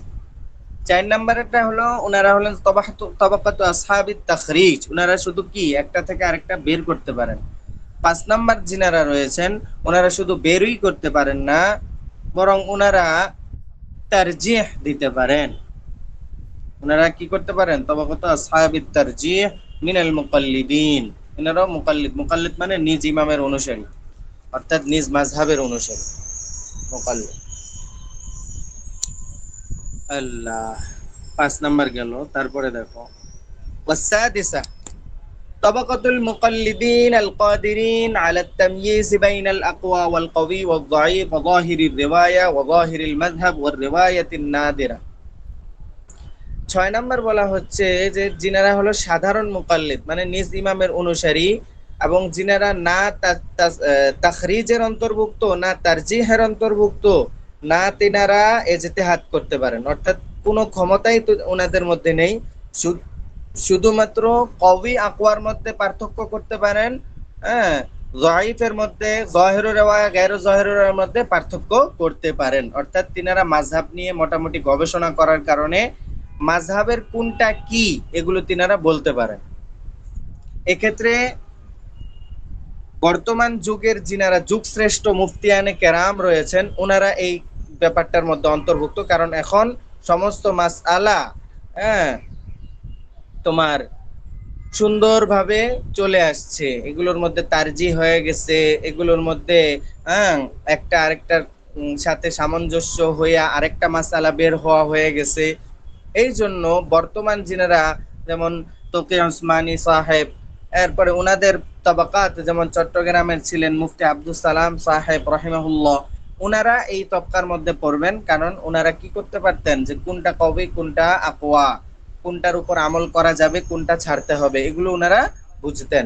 এবং ওনারা কি সাধারণ মুকাল্লিদ এবং আল কাদিরিন আলা তাময়িজ, ওনারা তাময়িজের কি করেন কাদের। তারপরে দেখো 7 নম্বরের মধ্যে যেটা আসবে এখানে সমস্ত মুফতিয়ানে কেরামকে অন্তর্ভুক্ত করে দিবে। তাবাকাতুল মুকাল্লিদিন আল্লাযীনা লা ইয়াকদিরুনা আলা মা যুকিরা ওয়া লা ইউফাররিকুনা বাইনাল গাসসি ওয়াত তামিন। বলতেছে 7 নম্বরের মধ্যে সাধারণ মুকাল্লিদ সবাই অন্তর্ভুক্ত। হুম, সাধারণ মুকাল্লিদ সবাই অন্তর্ভুক্ত। এখানে সাধারণ মুকাল্লিদ বলতে যে আওয়াম অন্তর্ভুক্ত এমন না। আওয়ামের মধ্যে তো মুকাল্লিদ সে শুধু নিজ মাযহাব মানে, ঠিক আছে, কিন্তু তার এই মাসালাটা কিভাবে আসলো সে তো এটা জানে না। এই জন্য এই 7 নাম্বার প্রকারে ওদেরকে আবার ঢুকানো যাবে না। এখানে সাধারণ মুফতিয়ানে কেরাম যারা রয়েছেন প্রত্যেকে অন্তর্ভুক্ত। তাবাকাতুল মুকাল্লিদিন আল্লাযীনা লা ইয়াকদিরুনা আলা মা যুকিরা, হ্যাঁ তারা কওয়ি আকওয়া তারতম্য করতে পারে না, কিন্তু ওস্তাদ ওনার প্রত্যেকের যার সাহেবে উস্তাদ যিনারা রয়েছেন ওনাদের থেকে শুনে শুনেই মাসালাগুলো কি বলতে পারেন। এই জন্যই তো তামরিনের ব্যাপার আসছে, এই জন্যই হ্যাঁ তোমাদের বিভিন্ন গবেষণার ব্যাপার আসছে, যার মাধ্যমে প্রত্যেকটা মুফতিয়ানে কেরাম এই ব্যাপারগুলো বুঝতে পারে। এই জন্যই বলতেছে যে উপরের জিনিসগুলোর তাদের তো ক্ষমতা নাই, এবং ওয়ালা ইউফাররিকুনা বাইনাল গাসসি ওয়াত তামিন, এবং ছোট বড় পার্থক্য ডান বাম পার্থক্য করতে পারে না, ঠিক আছে, কিন্তু এর মানে যে এই না যে তারা একদম ফেলানো, এরকম না, বরং শুনে ব্যাপারটা বুঝতে পারে যে এটা কোন কারণে এই মাসালাটা হারাম হয়েছে, কোন কারণে এই মাসালাটা মাকরুহের অন্তর্ভুক্ত হয়েছে, হ্যাঁ কি কারণে এটার মধ্যে শুভা তৈরি হয়েছে, এগুলো বলতে পারে। এবার প্রত্যেকটার ব্যাখ্যা দেখো। 7টা প্রকার জানলা, এগুলো পরীক্ষায় আসে, সুন্দরভাবে মুখস্থ করে ফেলতে হবে। আল্লাহ আল-উলা তাবাকাতুল মুজতাহিদিন ফি শারঈ। প্রথম নাম্বার বললাম যে শরীয়তের ক্ষেত্রে যিনারা ইজতিহাদ করে গিয়েছেন ওনারাই হলো প্রথম স্তরের। কাল আইম্মাতিল আরবাআতি ওয়া মান সালাকা মাসলাকাহুম ফি তাসিস কওয়াইদিল উসুল ওয়া ইসতিনবাতি আহকামিল ফুরু আনিল আদিল্লাতিল আরবাআতি মিন গায়রি তাকলিদিন লিআহাদিন লা ফিল ফুরু ওয়া লা ফিল উসুল। বলতেছে প্রথম প্রকারে তো 4 ইমামের যিনারা রয়ে গিয়েছিলেন ওনারা শামিল হয়ে গিয়েছেন, এবং সে সকল মুজতাহিদ যারা তাদের পথের উপর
অর্থাৎ স্পষ্ট কথা বলেননি, ঠিক আছে, কিন্তু ওনার যে সমস্ত ছাত্র রয়ে গিয়েছিলেন, মাযহাবের যে সমস্ত ছাত্র রয়ে গিয়েছিলেন, ওনারা গবেষণা করার কারণে, ওনারা কাওয়ায়েদের সাথে দলিলের মিল থাকার কারণে এভাবে অনেক মাসালা কি করে গিয়েছেন, বের করে গিয়েছেন। অর্থাৎ অনেক সময় দেখা যায় এটা কার মত? ইমাম মুহাম্মদের মত। এই মানে এর মানে এই না ইমাম আবু হানিফার মত না।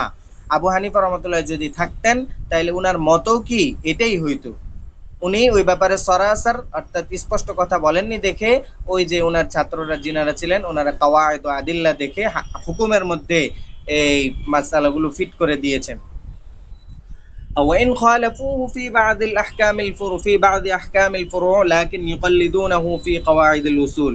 বলতেছে যদিও অনেক সময় ওই যে কথাটা বললাম, যদিও অনেক সময় দেখা যায় যে ওনাদের ফুরুই বিধিবিধানের ক্ষেত্রে কখনো কখনো মতানৈক্য দেখা যায়, কিন্তু প্রত্যেকেই উসুলে কাওয়ায়েদ অর্থাৎ মূল ভিত্তিতে, মূল কিছু ওই যে উসুল যে থাকে যে হ্যাঁ মূল উসুলের যে কাওয়ায়েদ গুলো আছে কায়দা, প্রত্যেকটা কায়দার মধ্যেই নিজেদের ওস্তাদের অনুসরণ করেন এবং নিজেরাও ওই কথার দিকেই ধাবিত হন। অর্থাৎ ফুরুয়ের ক্ষেত্রে অনেক সময় তারতম্য হয়ে যায়। হ্যাঁ, দেখা যায় যে তারজিহ দিতে গিয়ে কথার বেমিল হয়ে যায়, কিন্তু কাওয়ায়েদ মানার ক্ষেত্রে, উসুল মানার ক্ষেত্রে নিজ ওস্তাদের উপরেই ইক্তেফা করে আছেন, নিজ ওস্তাদের উপরেই কি করে আছেন? ইক্তেফা করে আছেন। আল্লাহ, এইগুলো হলো দুই মাযহাব। আল্লাহ,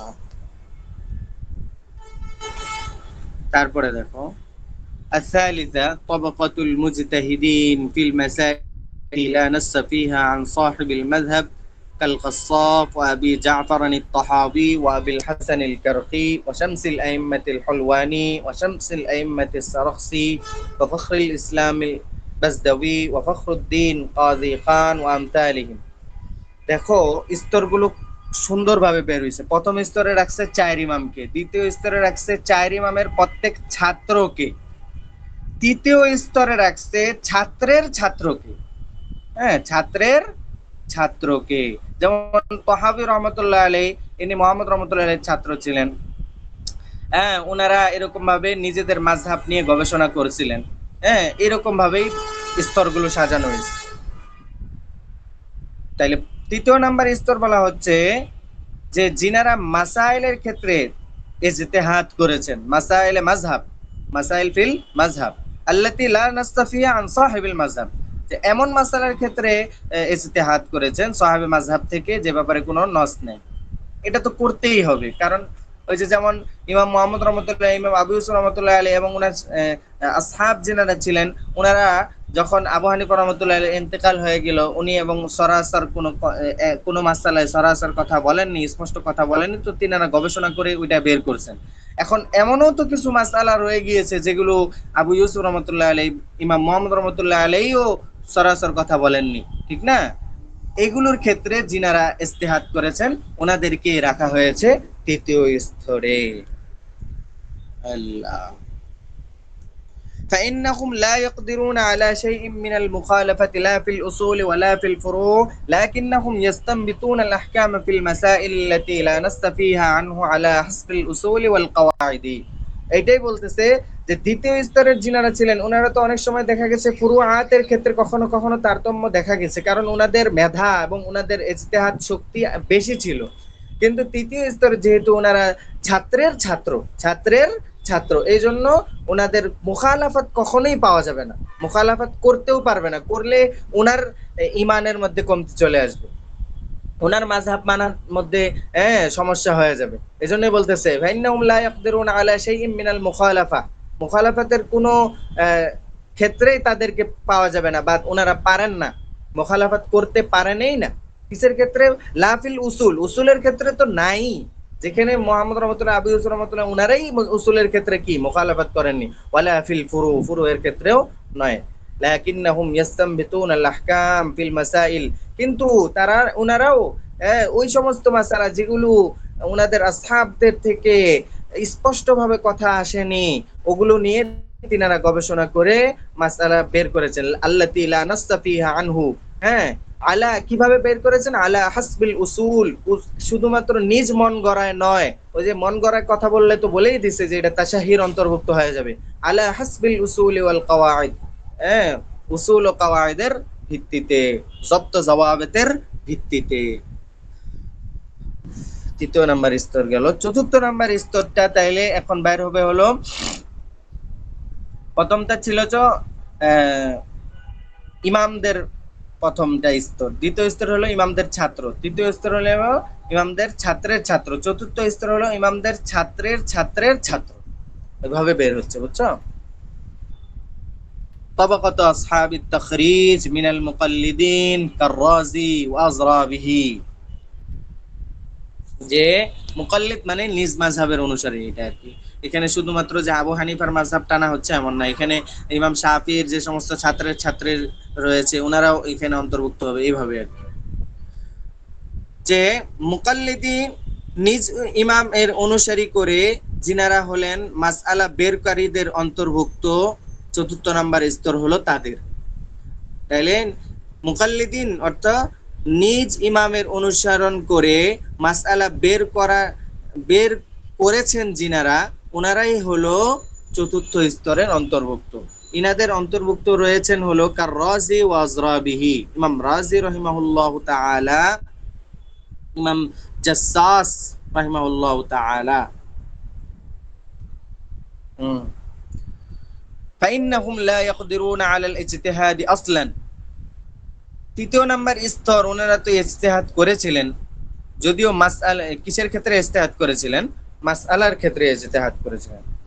ফাইন্নাহুম লা ইয়াকদিরুন, চতুর্থ নাম্বার বলা হচ্ছে যে ওনারা ইজতিহাদের কোনো ক্ষমতাই রাখেন না। লাকিন্নাহুম লিইহাতাতিহিম বিল উসুল ওয়া দাবতিহিম লিল মাআখিয ইয়াকদিরুনা আলা তাফসীল কওলিন মুজমালিন যি ওয়াজহাইন। কিন্তু ওনারা যেহেতু তাখরিজের অন্তর্ভুক্ত, মানে দুইটা মাসআলাকে দাঁড় করানো হয়েছে, অথবা অথবা একটা মুজমাল কথা আছে, ওই মুজমাল থেকে একটা তাফসিল কথা বের করা, অথবা মুবহাম কথা আছে সেখান থেকে একটা তাফসিল মাসআলা বের করা, এই ক্ষমতাটা ওনাদের আছে। এটা কেন আছে? যে ওনারা নিজ মাযহাবের উসুল ও জওয়াবেত মুখস্থ করার কারণে। এটাই বলতেছে লাকিন্নাহুম লিইহাতাতিহিম মানে লিহিফজিহিম বিল উসুল, উসুল তাদের হিফজ থাকার কারণে, ওয়াজাবতিহিম লিল মাআখিজ, এবং দলিল আদিল্লা তাদের জব্ত থাকা, মাআখিজ মানে হলো দলিল আদিল্লা, এবং দলিল আদিল্লা তাদের মুখস্থ থাকার কারণে ইয়াকদিরুনা আলা তাফসীল কওলিন ওয়াজহাইন, তারা কওলে মুজমালের তাফসিলের উপর ক্ষমতা রাখেন। কওলে মুজমাল এমন কওলে মুজমাল যেটা দুই দিকের কি রাখে, দুই দিকের তাকাজা রাখে। একটা কওলে মুজমাল, আমি বললাম বাংলায় কথাই তোমাদেরকে বুঝাই, কওলে মুজমালটা তুমি তরকারি নিয়ে আসো, অথবা এটা দ্বারা বুঝবা না, তুমি বললাম যে এই মাছ নিয়ে আসো, তা এই যে কথাটা যে মাছ নিয়ে আসো, এটা কিন্তু একটা কওলে মুজমাল। কেন কওলে মুজমাল? আমি কি এখন তরকারি ওয়ালা মাছ নিয়ে আসবো নাকি কাঁচা মাছ নিয়ে আসবো? বুঝছো না? এটা কওলে মুজমাল। এখন যে ব্যক্তি মেধাবী, যে ব্যক্তি তোমার যার মাথার ভিতরে জ্ঞান আছে, বুদ্ধি আছে, বিবেকবান, সে আগে আমার অবস্থা দেখবে যে আমি কি খাইতে বসছি নাকি আমি আমার বাসার দিকে যাচ্ছি। যদি আমি খাইতে বসি তাহলে সে কি করবে, ওই যে দুই কথার থেকে একটা তাফসিল করবে যে না এখন আমাকে কি তরকারিওয়ালা মাছই আনতে হবে। যদি আমি বাসার দিকে যাইতে নেই তাহলে সে বুঝবে যে না আমার একটা কি তাজা মাছ লাগবে। এগুলোকেই কওলে মুজমাল বলে। তো এই কওলে মুজমালের বিভিন্ন দিক থাকে। কওলে কোরআনের মধ্যে এরকম কওলে মুজমাল আছে যেগুলো বিভিন্ন দিকের বিভিন্ন তাফসিলের, যেমন তালাকের মাসআলার ক্ষেত্রে, তারপরে দুধ পানের মাসআলার ক্ষেত্রে যে কয় বছর দুধ পান করাবে, ওয়াল ওয়ালিদাতু ইরদি'না আওলাদাহুন্না হাওলাইনি কামিলাইনি, এখানে বলতেছে যে 2 বছর দুধ পান করানোর কথা, কিন্তু আমাদের মাযহাবের মধ্যে কি 2.5 বছরের কথা বলা হয়েছে। ইমাম শাফি রহমাতুল্লাহ আলাইহি পুরা 2 বছর এখানে কোরআনের উপর আমল করতেছেন, আর এখান থেকে যে কওলে মুজমালের থেকে তাফসিল বের করেছেন ইমাম আবু হানিফা রাহমাতুল্লাহ, যে হাউলাইনি কামিলাইনে যদিও আল্লাহ বলছেন, কিন্তু হাউলাইনি কামিলাইনের পরেই তো ধাম করে বন্ধ করে দেওয়া যায় না। এটাকে একটা স্টেশন, তার ওই খাবার এবং এই খাবারের উপযুক্ত করতে হইলেও আরো অর্ধেক বছর লাগে। এই দিক এভাবে তাফসিল করে কি ওই মাসালা থেকে আবার মাসালা বের করেছেন যে এখানে 2.5 বছর লাগবে, যদিও হাউলাইনি কামিলাইনে আছে। আরেক জায়গায় তোমার আল্লাহ রাব্বুল আলামিন এভাবে পুরা 2.5 বছরই বোঝা যায় এরকম আয়াতও কি আছে। তো এইটাই বুঝাইতে চাচ্ছি যে কওলে মুজমালের ওনারা কি করেন, তাফসিলের ক্ষমতা রাখেন। ওয়া হুকমিন মুবহামিন, এবং অস্পষ্ট হুকুম, মুহতামিলিন লি আমরাইন, যেটা হলো দুই বিষয়ের ইহতিমাল রাখে, এগুলোর তাফসিলের ক্ষমতা রাখে। মানকুলিন আন সাহিবিল মাযহাবি, যেগুলো সাহিবে মাযহাব থেকে বর্ণিত, আও আহাদিম মিন আসহাবিহি বিরাইহিম ওয়া নাযরিহিম ফিল উসুল, অথবা বলতেছে যে হয়তো মাযহাব থেকে উনি বর্ণনা করবেন, মাযহাব ঘাটে এই ব্যাপারগুলো বের করবেন, অথবা আও আহাদিম মিন আসহাবিহি, অথবা মাযহাবের কোনো একজন থেকে তিনি কি করবেন, অনেকের থেকে রিওয়ায়াত করবেন, অথবা অনেক একজন থেকে রিওয়ায়াত করবেন। কিভাবে? বিরাইহিম ওয়া নাযরিহিম ফিল উসুল। একজন থেকে তো শুধু বর্ণনা করলে হবে না, কারণ একজনের রিওয়ায়াত এটা তো পড়ছই যে এটা গ্রহণযোগ্য নয়, কিন্তু এটা বিভিন্ন নিয়ম কানুন আঙ্গিকে এটা গ্রহণ করা হয়। বলতেছে যে কি নিয়ম? বিরাইহিম ওয়া নাযরিহিম ফিল উসুল, যে তাদের দৃষ্টিভঙ্গি এবং তাদের চিন্তা শক্তি যদি উসুলের উপরে থাকে তাহলেই ওই একজনের মতো নেওয়া যায়। ওয়াল মুকায়াসাতি আলা আমসালিহি ওয়া নাযাইরিহি মিনাল ফুরু, বলতেছে সাহেবে মাযহাব থেকে বর্ণনা না করলে সে কিয়াস করেও ওই সমস্ত মুজমালের কি করতে পারে, তাফসিল করতে পারে, অথবা ফুরুআতের দিকে লক্ষ্য করেও এটা তাফসিল করতে পারে। ওয়ামা ওয়াকা ফি বাযিল মাওয়াদি মিনাল হিদায়াতি মিন কওলিহি কাদা ফি তাখরিজিল কারখি ওয়া তাখরিজির রাজি মিন হাযাল কাবিল। বলতেছে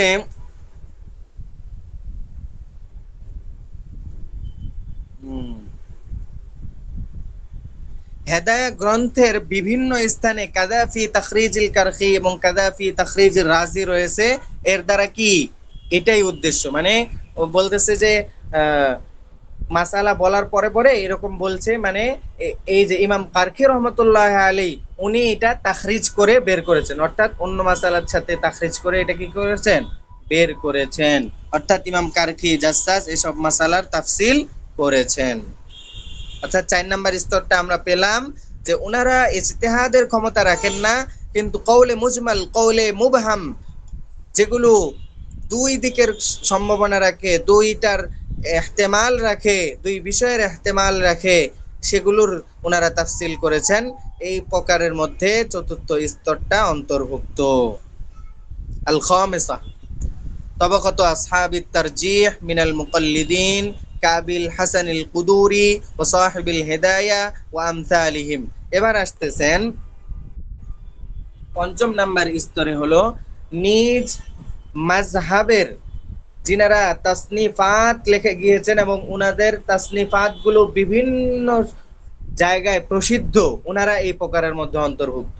যেমন তোমরা হেদায়া পড়ছো, এই হেদায়ার মুসান্নিফ এই প্রকারের মধ্যে অন্তর্ভুক্ত, কুদুরির মুসান্নিফ এই প্রকারের মধ্যে অন্তর্ভুক্ত, প্রত্যেকেই প্রকারে 5ম নাম্বার প্রকারের অন্তর্ভুক্ত। ইনাদের স্তরটা কি? ইনারা আসহাবুত তারজিহ। 4র্থ নাম্বারটা ছিল কি? তাখরিজ। ওনারা মাসআলা শুধু বের করতে পারেন, মাসআলা শুধু বের করতে পারেন, হ্যাঁ বের করতে পারেন, এবং ওনাদের মধ্যে তাখরিজের সাথে সাথে তারজিহারও কি আছে, গুণ আছে। কিন্তু 5ম নাম্বার স্তরটা দেখো, স্তরগুলো কিন্তু প্রথমে রাখা হয়েছে বড় স্তরকে, এই জন্য পরের গুলো কিভাবে ছোট ছোট স্তর কমতেছে। তাহলে 4র্থ নাম্বার স্তর যিনারা আছেন ওনারা তাখরিজের সাথে সাথে তারজিহেরও কি ওনাদের ভিতরে গুণ আছে। কারণ যদি তাখরিজ হইলো আর তারজিহ হইলো না, তাহলে তো তাখরিজ করে কোনো লাভ নাই। পঞ্চম নাম্বার স্তর হলো ওনাদেরকে তাখরিজ করে দেওয়া হয়েছে, এখন শুধু ওনারা তারজিহ দিবেন। বুঝছো? তাইলে পঞ্চম নাম্বার স্তর যিনারা আছেন ওনারা কিন্তু তাখরিজ করার ক্ষমতা রাখেন না, এটা মনে রাখতে হবে। এগুলো পার্থক্য বুঝলে তোমার সাত সাত যে তবকা আছে এগুলো তোমার মাথায় সুন্দরভাবে বসে যাবে। বুঝছো? বুঝিও। হ্যাঁ, পঞ্চম নাম্বার স্তরে যিনারা রয়েছেন ওনারা কিন্তু তাখরিজ করতে পারেন না, বরং ওনাদের সামনে তাখরিজের সমস্ত জিনিস মানে সাজানো আছে, ওনারা শুধু তারজিহ দিয়ে দিচ্ছেন। বুঝছো? এইটাই বলতেছে ওয়াশানুহুম, আর তাদের কাজ হলো তাফজিলু বাযির রিওয়ায়াত আলা বাযিন। দেখছো যে কিছু রিওয়ায়াতকে কিছু রিওয়ায়াতের উপরে তাফজিল অর্থাৎ মর্যাদা দেওয়া। হ্যাঁ, যে সাহেবে তাখরিজ যিনারা ছিলেন ওনারা এটাকে তাখরিজ করে গেছেন কিন্তু তারজিহ দেননি দেখে এই যে পঞ্চম নাম্বার স্তরের যিনারা রয়েছেন ওনারা এক মাসআলাকে আরেক মাসআলার উপরে তাফজিল করে গিয়েছেন। কিভাবে? বিকাউলিহিম হাযা আউলা, এই কথার ভিত্তিতে যে এই মাসআলাটার মধ্যে এই মাসআলাটা বেশি গ্রহণযোগ্য বা বেশি মানার অন্তর্ভুক্ত। ওয়াহাদা আসাহহু রিওয়ায়াতান, এইভাবে ইবারত আসে ওয়াহাদা আওযাহ, এটাই স্পষ্ট মাসালা। ওয়াহাদা আওফাক লিল কিয়াস, এই মাসালাটাই হলো কিয়াসের উপযুক্ত। ওয়াহাদা আরফাক লিন্নাস, আর এটাই হলো মানুষের জন্য উপযোগী। এরকম কথাবার্তা দ্বারা ওনারা দুইটা মাসালার ক্ষেত্রে একটাকে তারজিহ দিয়ে থাকেন, যেমনটা তোমরা হেদায়ার কিতাবের মধ্যে হেদায়ার মাসালার মধ্যে দেখেছো। লা ইলাহা ইল্লাল্লাহ। 6 নাম্বার দেখো, তাবাকাতুল মুকাল্লিদিন আল কাদিরিন আলা তাময়িজ বাইনাল আকওয়া ওয়াল কওয়ি ওয়াল দাঈফ ওয়া যাহিরির রিওয়ায়া ওয়া যাহির। এবার আসো পঞ্চম নাম্বারের থেকে এটা আরেকটু কম স্তর হবে, এনাদের মধ্যে একটু কম যোগ্যতা সম্পন্ন থাকবে। পঞ্চম নাম্বার স্তরে বলছিলাম যে ওনারা কি করতে পারেন? তারজিহ দিতে পারেন। ষষ্ঠ নাম্বার স্তরের মধ্যে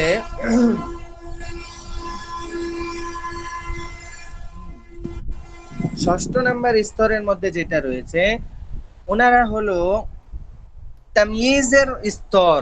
ওনারা হলো শুধুমাত্র কওয়ি যায়িফ এগুলোকে তামিজ করতে পারেন, অর্থাৎ ওনারা সাধারণ মুকাল্লিদ, কিন্তু কোনটা কওয়ি, কোনটা আকওয়া, কোনটা যায়িফ, কোনটা যাহির রিওয়ায়ার ইবারত বেশি মুতাআলার কারণে এই ব্যাপারগুলো ওনারা বলতে পারেন। এনারা মুসান্নিফ নয়, এনারা নিজে বড় কোনো কিতাবের প্রসিদ্ধ কোনো কিতাবের কি নয়, মুসান্নিফ ধরা যায়। আচ্ছা, মুসান্নিফ নাই বললে ভুল হবে, ইনারাও মুসান্নিফ, কিন্তু ইনারা তোমার প্রসিদ্ধ এবং বিভিন্ন যেগুলো দেশ বিদেশে গ্রহণযোগ্য হয় বা বিভিন্ন দেশ বিদেশের মাসআলা নেওয়া হয় বা তোমার এর মাসআলা দিয়ে দলিল পেশ করা যায়, এইরকম পর্যায়ের ওনারা, অর্থাৎ ওনারা শুধুমাত্র তামিজ করার ক্ষমতা রাখেন, দুইটা মাসআলার ক্ষেত্রে তামিজ করার ক্ষমতা রাখেন। এমন কিনা কারা রয়েছেন? কাসহাবিল মুতুনিল মুতাবারা, যেমন মুতুনে মুতাবারা যে সমস্ত মুসান্নিফ রয়েছেন, মিসলু সাহিবিল কানজি ওয়া সাহিবিল মুখতারি ওয়া সাহিবিল ওয়াকায়াত ওয়া সাহিবিল মাজমা ওয়াশানুহুম আল্লা ইয়ানকুলু ফি কুতুবিহিম আল আকওয়াল আল মারদুদা ওয়ার রিওয়ায়াত আল যায়িফা। হ্যাঁ, ইনাদের শান হলো ইনারা এই যে পঞ্চম স্তরে যিনারা পঞ্চম এবং চতুর্থ স্তর থেকেই তিনারা মাসআলা বলে গিয়েছেন, ওনাদের থেকে মাসআলাগুলো নিয়ে কিতাব সাজিয়ে দিয়েছেন। ওনাদের কিতাবের মধ্যে কোনো মারদুদা, কোনো মারজুহা, হ্যাঁ, কোনো রিওয়ায়াতে যায়িফা বলা হয়নি, বরং আবু হানিফার যে সমস্ত মাসআলা আকওয়া ওগুলোই তিনারা শুধুমাত্র এনেছেন। এরপরে 7 নম্বর স্তরটা দেখো, তাবাকাতুল মুকাল্লিদিন আল্লাযীনা লা ইয়াকদিরুনা আলা মা যুকিরা। উল্লেখিত যে সমস্ত ব্যাপার বলা হলো যে তারজিহ করতে পারার ক্ষমতা থাকা, তাখরিজ করতে পারার ক্ষমতা থাকা, তাময়িজ করতে পারার ক্ষমতা থাকা, এই কোনো ক্ষমতাই এর মধ্যে অন্তর্ভুক্ত নয়, বরং সেও একজন সাধারণ মুকাল্লিদ। ওয়ালা ইউফাররিকুনা বাইনাল গাসসি ওয়াস সামিন, আর সে ডান বাম পার্থক্য করতে পারে না, অর্থাৎ একজন মুফতির শুরু জামানা। ওয়ালা ইউমাইয়িজুনা আশ-শিমালা মিনাল ইয়ামিন বাল ইয়াজমাউনা মা ইয়াজিদুন। এবং সে বলতেছে ভালো মন্দ পার্থক্য করতে পারে না। বাইনাল গসসি ওয়াস সামিন দ্বারা উদ্দেশ্য হলো ভালো মন্দ পার্থক্য করতে পারে না। আর ইউমাইয়িজুনা আশ-শিমাল মিনাল ইয়ামিন, ডান বাম পার্থক্য করতে পারে না। বাল ইয়াজমাউনা মা ইয়াজিদুন, বরং যে সে যা পায় তাই কি করে, জমা করে দেয়। কাহাতু বিলাইলিন, যেমন রাত্রে বেলায় লাকড়ি টুকানেওয়ালা, অর্থাৎ সে কোনটা সাপ কোনটা লাকড়ি এগুলো কিছুই অন্ধকারে দেখতে পায় না, যেটাই পায় সেটাই সে কি উঠাইতে থাকে, এরকম। ফাল ওয়াইলু লিমান কাল্লাদাহুম কুল্লুল ওয়াইল। তো এই সমস্ত মুকাল্লিদদের যারা অন্তর্ভুক্ত করে মানে অনুসরণ করবে তাদের জন্য কি, প্রত্যেকের জন্য ধ্বংস। মানে এরা তো এখনো কেবল মুতালাই করেনি, এদের অনুসরণ কি করবে, বুঝছো না? বরং মানে বুঝাইলো যে তার জ্ঞান আছে কিন্তু সে মুতালা ছাড়া কিছু বলে দিল, হ্যাঁ, কোন মাসালা কিভাবে হইলো এটা ছাড়া বলে দিল, তাহলে সে নিজেও ধ্বংস এবং অন্যকেও ধ্বংস করলো, এটাই বুঝাইতে চাইলো। মা হাযফি শাইইন ইয়াসীর।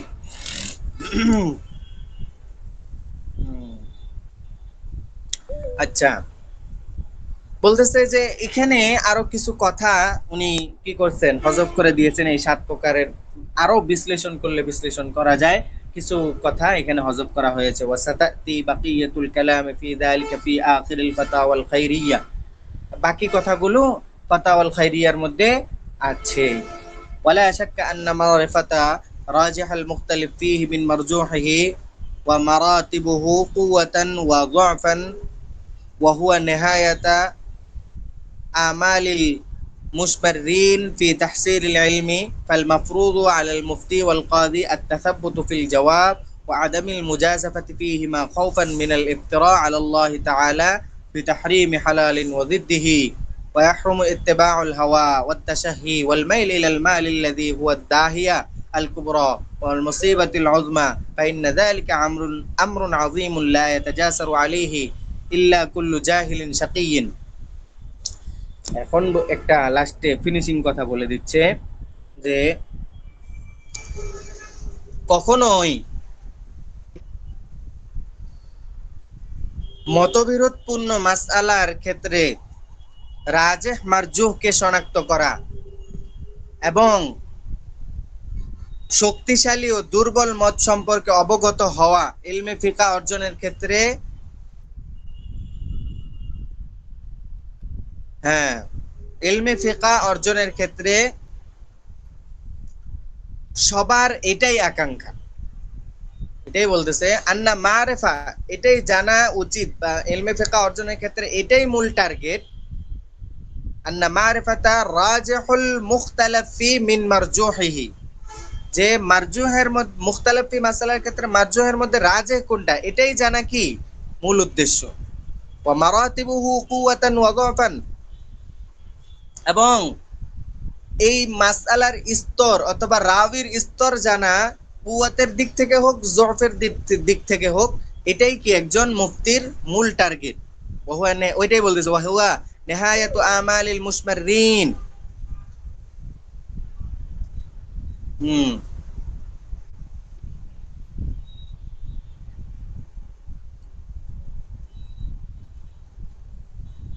আল্লাহ, এটাই হলো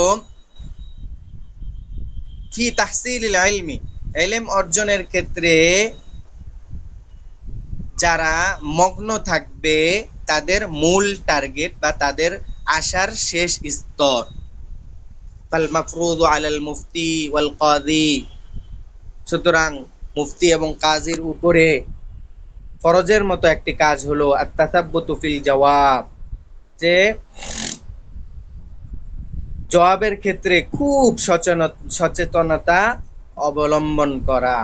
ওয়া আদামুল মুজাজাফাতি ফীহিমা খাউফান মিনাল ইফতিরা আলা আল্লাহ তাআলা, এবং ধারণা ও অনুমানের ভিত্তিতে কখনোই তারা কি করবে না, জবাব দিবে না। ওয়া আদামুল মুজাজাফাতি ফীহিমা, এই উভয়ের ক্ষেত্রে আল মুজাজাফাত অর্থাৎ ধারণার প্রসূত কথা বলার থেকে ইহতিরাজ করাটা, এটা যেন না হয়, এটাই বলতেছে। আদম অর্থাৎ মুজাজাফাত, অনুমান করে কথা বলাটা যেন না হয়। হ্যাঁ, আল মুজাজাফাতু, অনুমান করে কথা বলা। খাউফান মিনাল ইফতিরা আলাল্লাহি তাআলা।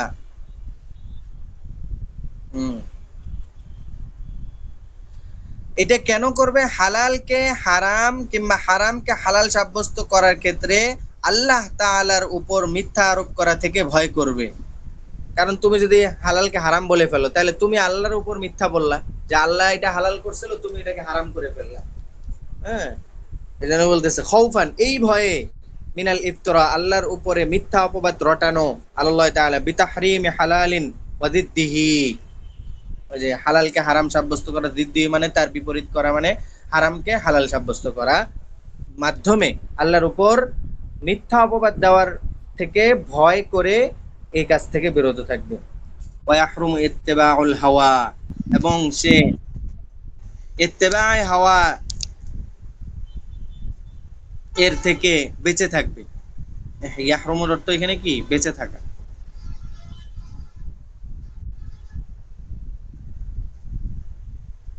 আচ্ছা, ওয়াতাশাহি ওয়াল মাইল ইলাল মাল, এবং খাহেসাত নফস, অর্থাৎ তুমি এর উপরে ফতোয়া দিলে, হ্যাঁ, সে তোমার কথা, তোমার প্রতি ভক্তি বাড়বে, তোমার কথার অনুসরণ করবে, তোমার কথা মতো চলবে, এটার থেকেও বেঁচে থাকবে। ওয়াল মাইল ইলাল মাল, হ্যাঁ, এবং মালের দিকে আকৃষ্ট হওয়া থেকেও কি করবে? বেঁচে থাকবে। আল্লাযী হুয়া দাহিয়াতুল কুবরা।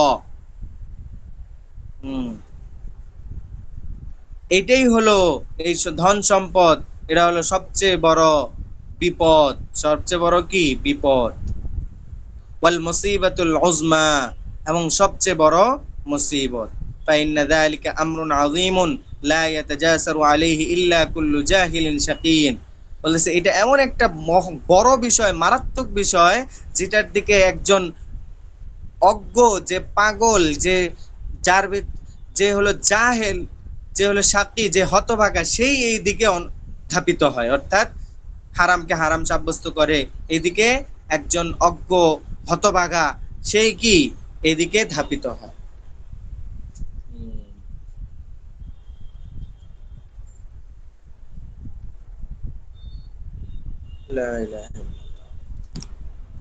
এখন আরেকটা বিষয় টানবে, যে বলা হয়েছিল যে রাজেহ মারজুহ চিনে ফতোয়া দিতে হবে। তখন মাসআলা আসছিল যে রাজেহ চিনার জন্য তোমার রাওয়ি চিনতে হবে। ওই রাওয়ি চিনতে গিয়েই আমাদের তবাকাত বের হলো। এখন আমরা রাওয়ি চিনলাম, রাবিরা অনেক সময় দেখা যায় রাবির চেয়ে কিতাব কি হয়ে যায়? প্রসিদ্ধ হয়ে যায়। বা আমাদের অনেক সময় রাবির কথা মনে না থাকলে কিতাবের কথা অনেক সময় কি থাকে? মনে থাকে। এজন্য রাবি চিনার সাথে সাথে কিতাবও চিনা কি জরুরি। কিতাবও চিনা কি জরুরি। প্রসিদ্ধ কিতাব থেকে একটা মাসআলা বলা অপ্রসিদ্ধ কিতাব থেকে হাজার মাসআলা বলার সমান। এজন্যই তোমাকে বলবে যে এখন তো আমরা রাবি চিনলাম, পাশাপাশি তোমাকে গ্রহণযোগ্য কিতাব কিভাবে চিনবো, যে একটা কিতাব গ্রহণযোগ্য কখন হয়, বা এই কিতাবটা গ্রহণযোগ্যতা আছে এবং এই কিতাব থেকে মাসআলা নেওয়া যাবে কি না। রাবি তো চিনলামই, এই কিতাবের কি খুসুসিয়াত জানা, কিতাবের খুসুসিয়াত জানা, এটাও একজন মুফতির জন্য জরুরি। যে আউল ফাউল কিতাব দেখে, হ্যাঁ, একটা সামনে কিতাব পাইলো, ওই কিতাব দেখে মাসালা বলে দিল, এটা মুফতির খাসিয়ত না। বরং মুফতির খাসিয়ত হলো সে গ্রহণযোগ্য কিতাব মোতালা করবে, সে শুনে শুনে, ওস্তাদের থেকে শুনে শুনে বড় বড় ফতোয়া ওসমানী, ফতোয়া হিন্দিয়া, এরকম নওয়াজেল, এই সমস্ত বড় বড় কিতাব যেগুলো রয়েছে, ফতোয়া মাহমুদিয়া, এই সমস্ত ফতোয়া তাকি ওসমানী, এই সমস্ত যে সমস্ত প্রসিদ্ধ কিতাব আছে, এই সমস্ত কিতাব থেকেই মুফতিয়ানে কেরাম মাসআলা মুতাআলা করবে এবং ওগুলোর থেকে মাসআলা বলবে। এই জন্য তোমার এখন জানা জরুরি যে একটা কিতাব প্রসিদ্ধ হয় কিভাবে এবং অপ্রসিদ্ধ হয় কিভাবে, এবং একটা কিতাব থেকে মাসআলা নেওয়া যাবে কি না এটা বুঝবো কিভাবে। এই ব্যাপারগুলোই বাহতুল কুতুব গায়রুল মুহাররারা এইখান থেকে বলবে ইনশাআল্লাহ। এটা সামনের আলোচনায় বলবো ইনশাআল্লাহ। আজকে এই পর্যন্তই থাকবে।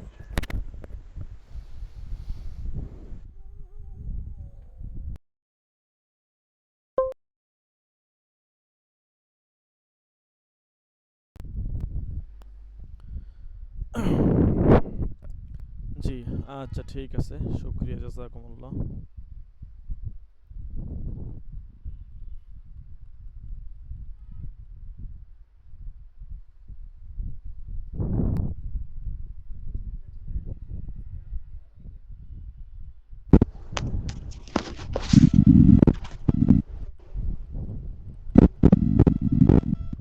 ভালোটারে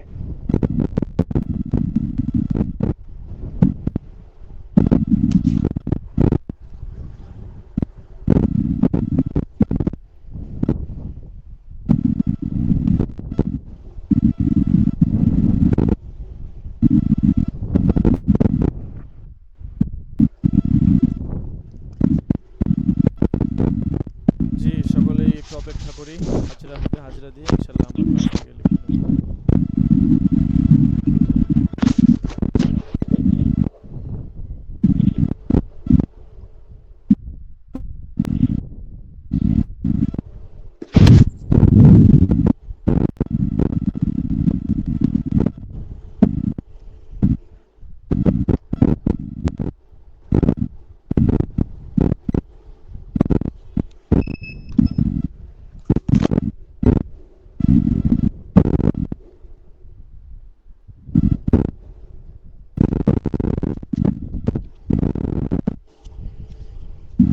আজকে 44 নাম্বার দরস।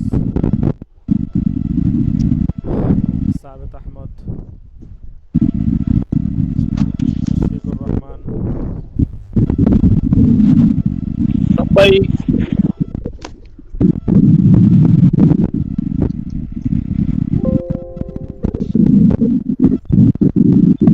মুজাম্মিল হক,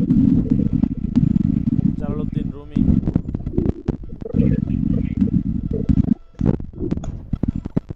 রাকিবুল ইসলাম, লব্বাইক শহীদুল ইসলাম,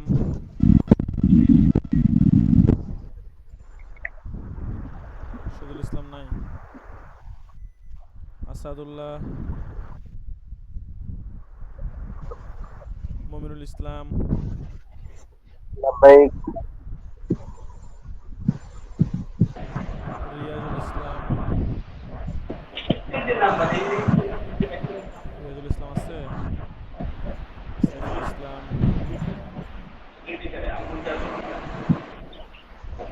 আসিফ হাসান,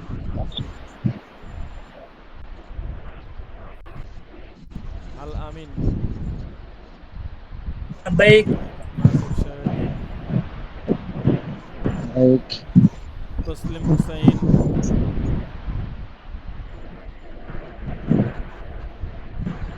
মিজানুর রহমান, আল আমিন সাজিদ, হাসানুর রহমান, লব্বাইক মাহাদি হাসান, লব্বাইক শোয়েব আহমদ, শোয়েব আহমদ নাই। আচ্ছা ঠিক আছে, আজকে এ পর্যন্তই থাকুক। সকলে ভালো থাকবেন, সুস্থ থাকবেন, সকলের সুস্বাস্থ্য কামনা করে আজকের মতো এখানেই বিদায় নিচ্ছি। ইনশাআল্লাহ আগামী বুধবার দিন যথাসময়ে সবক হবে, আমরা সকলেই যথাসময়ে সবক উপস্থিত হয়ে যাব এবং তামরিন যেগুলো দেওয়া হচ্ছে আমরা সকলেই তামরিনগুলো লিখে জমা দিয়ে দিব এবং আগামী বুধবার দিন ফলাফল দেওয়া হবে, সকলেই মানসিকভাবে প্রস্তুতি নিয়ে রাখবেন। জাযাকুমুল্লাহ। আসসালামু আলাইকুম ওয়া রাহমাতুল্লাহি ওয়া বারাকাতুহু।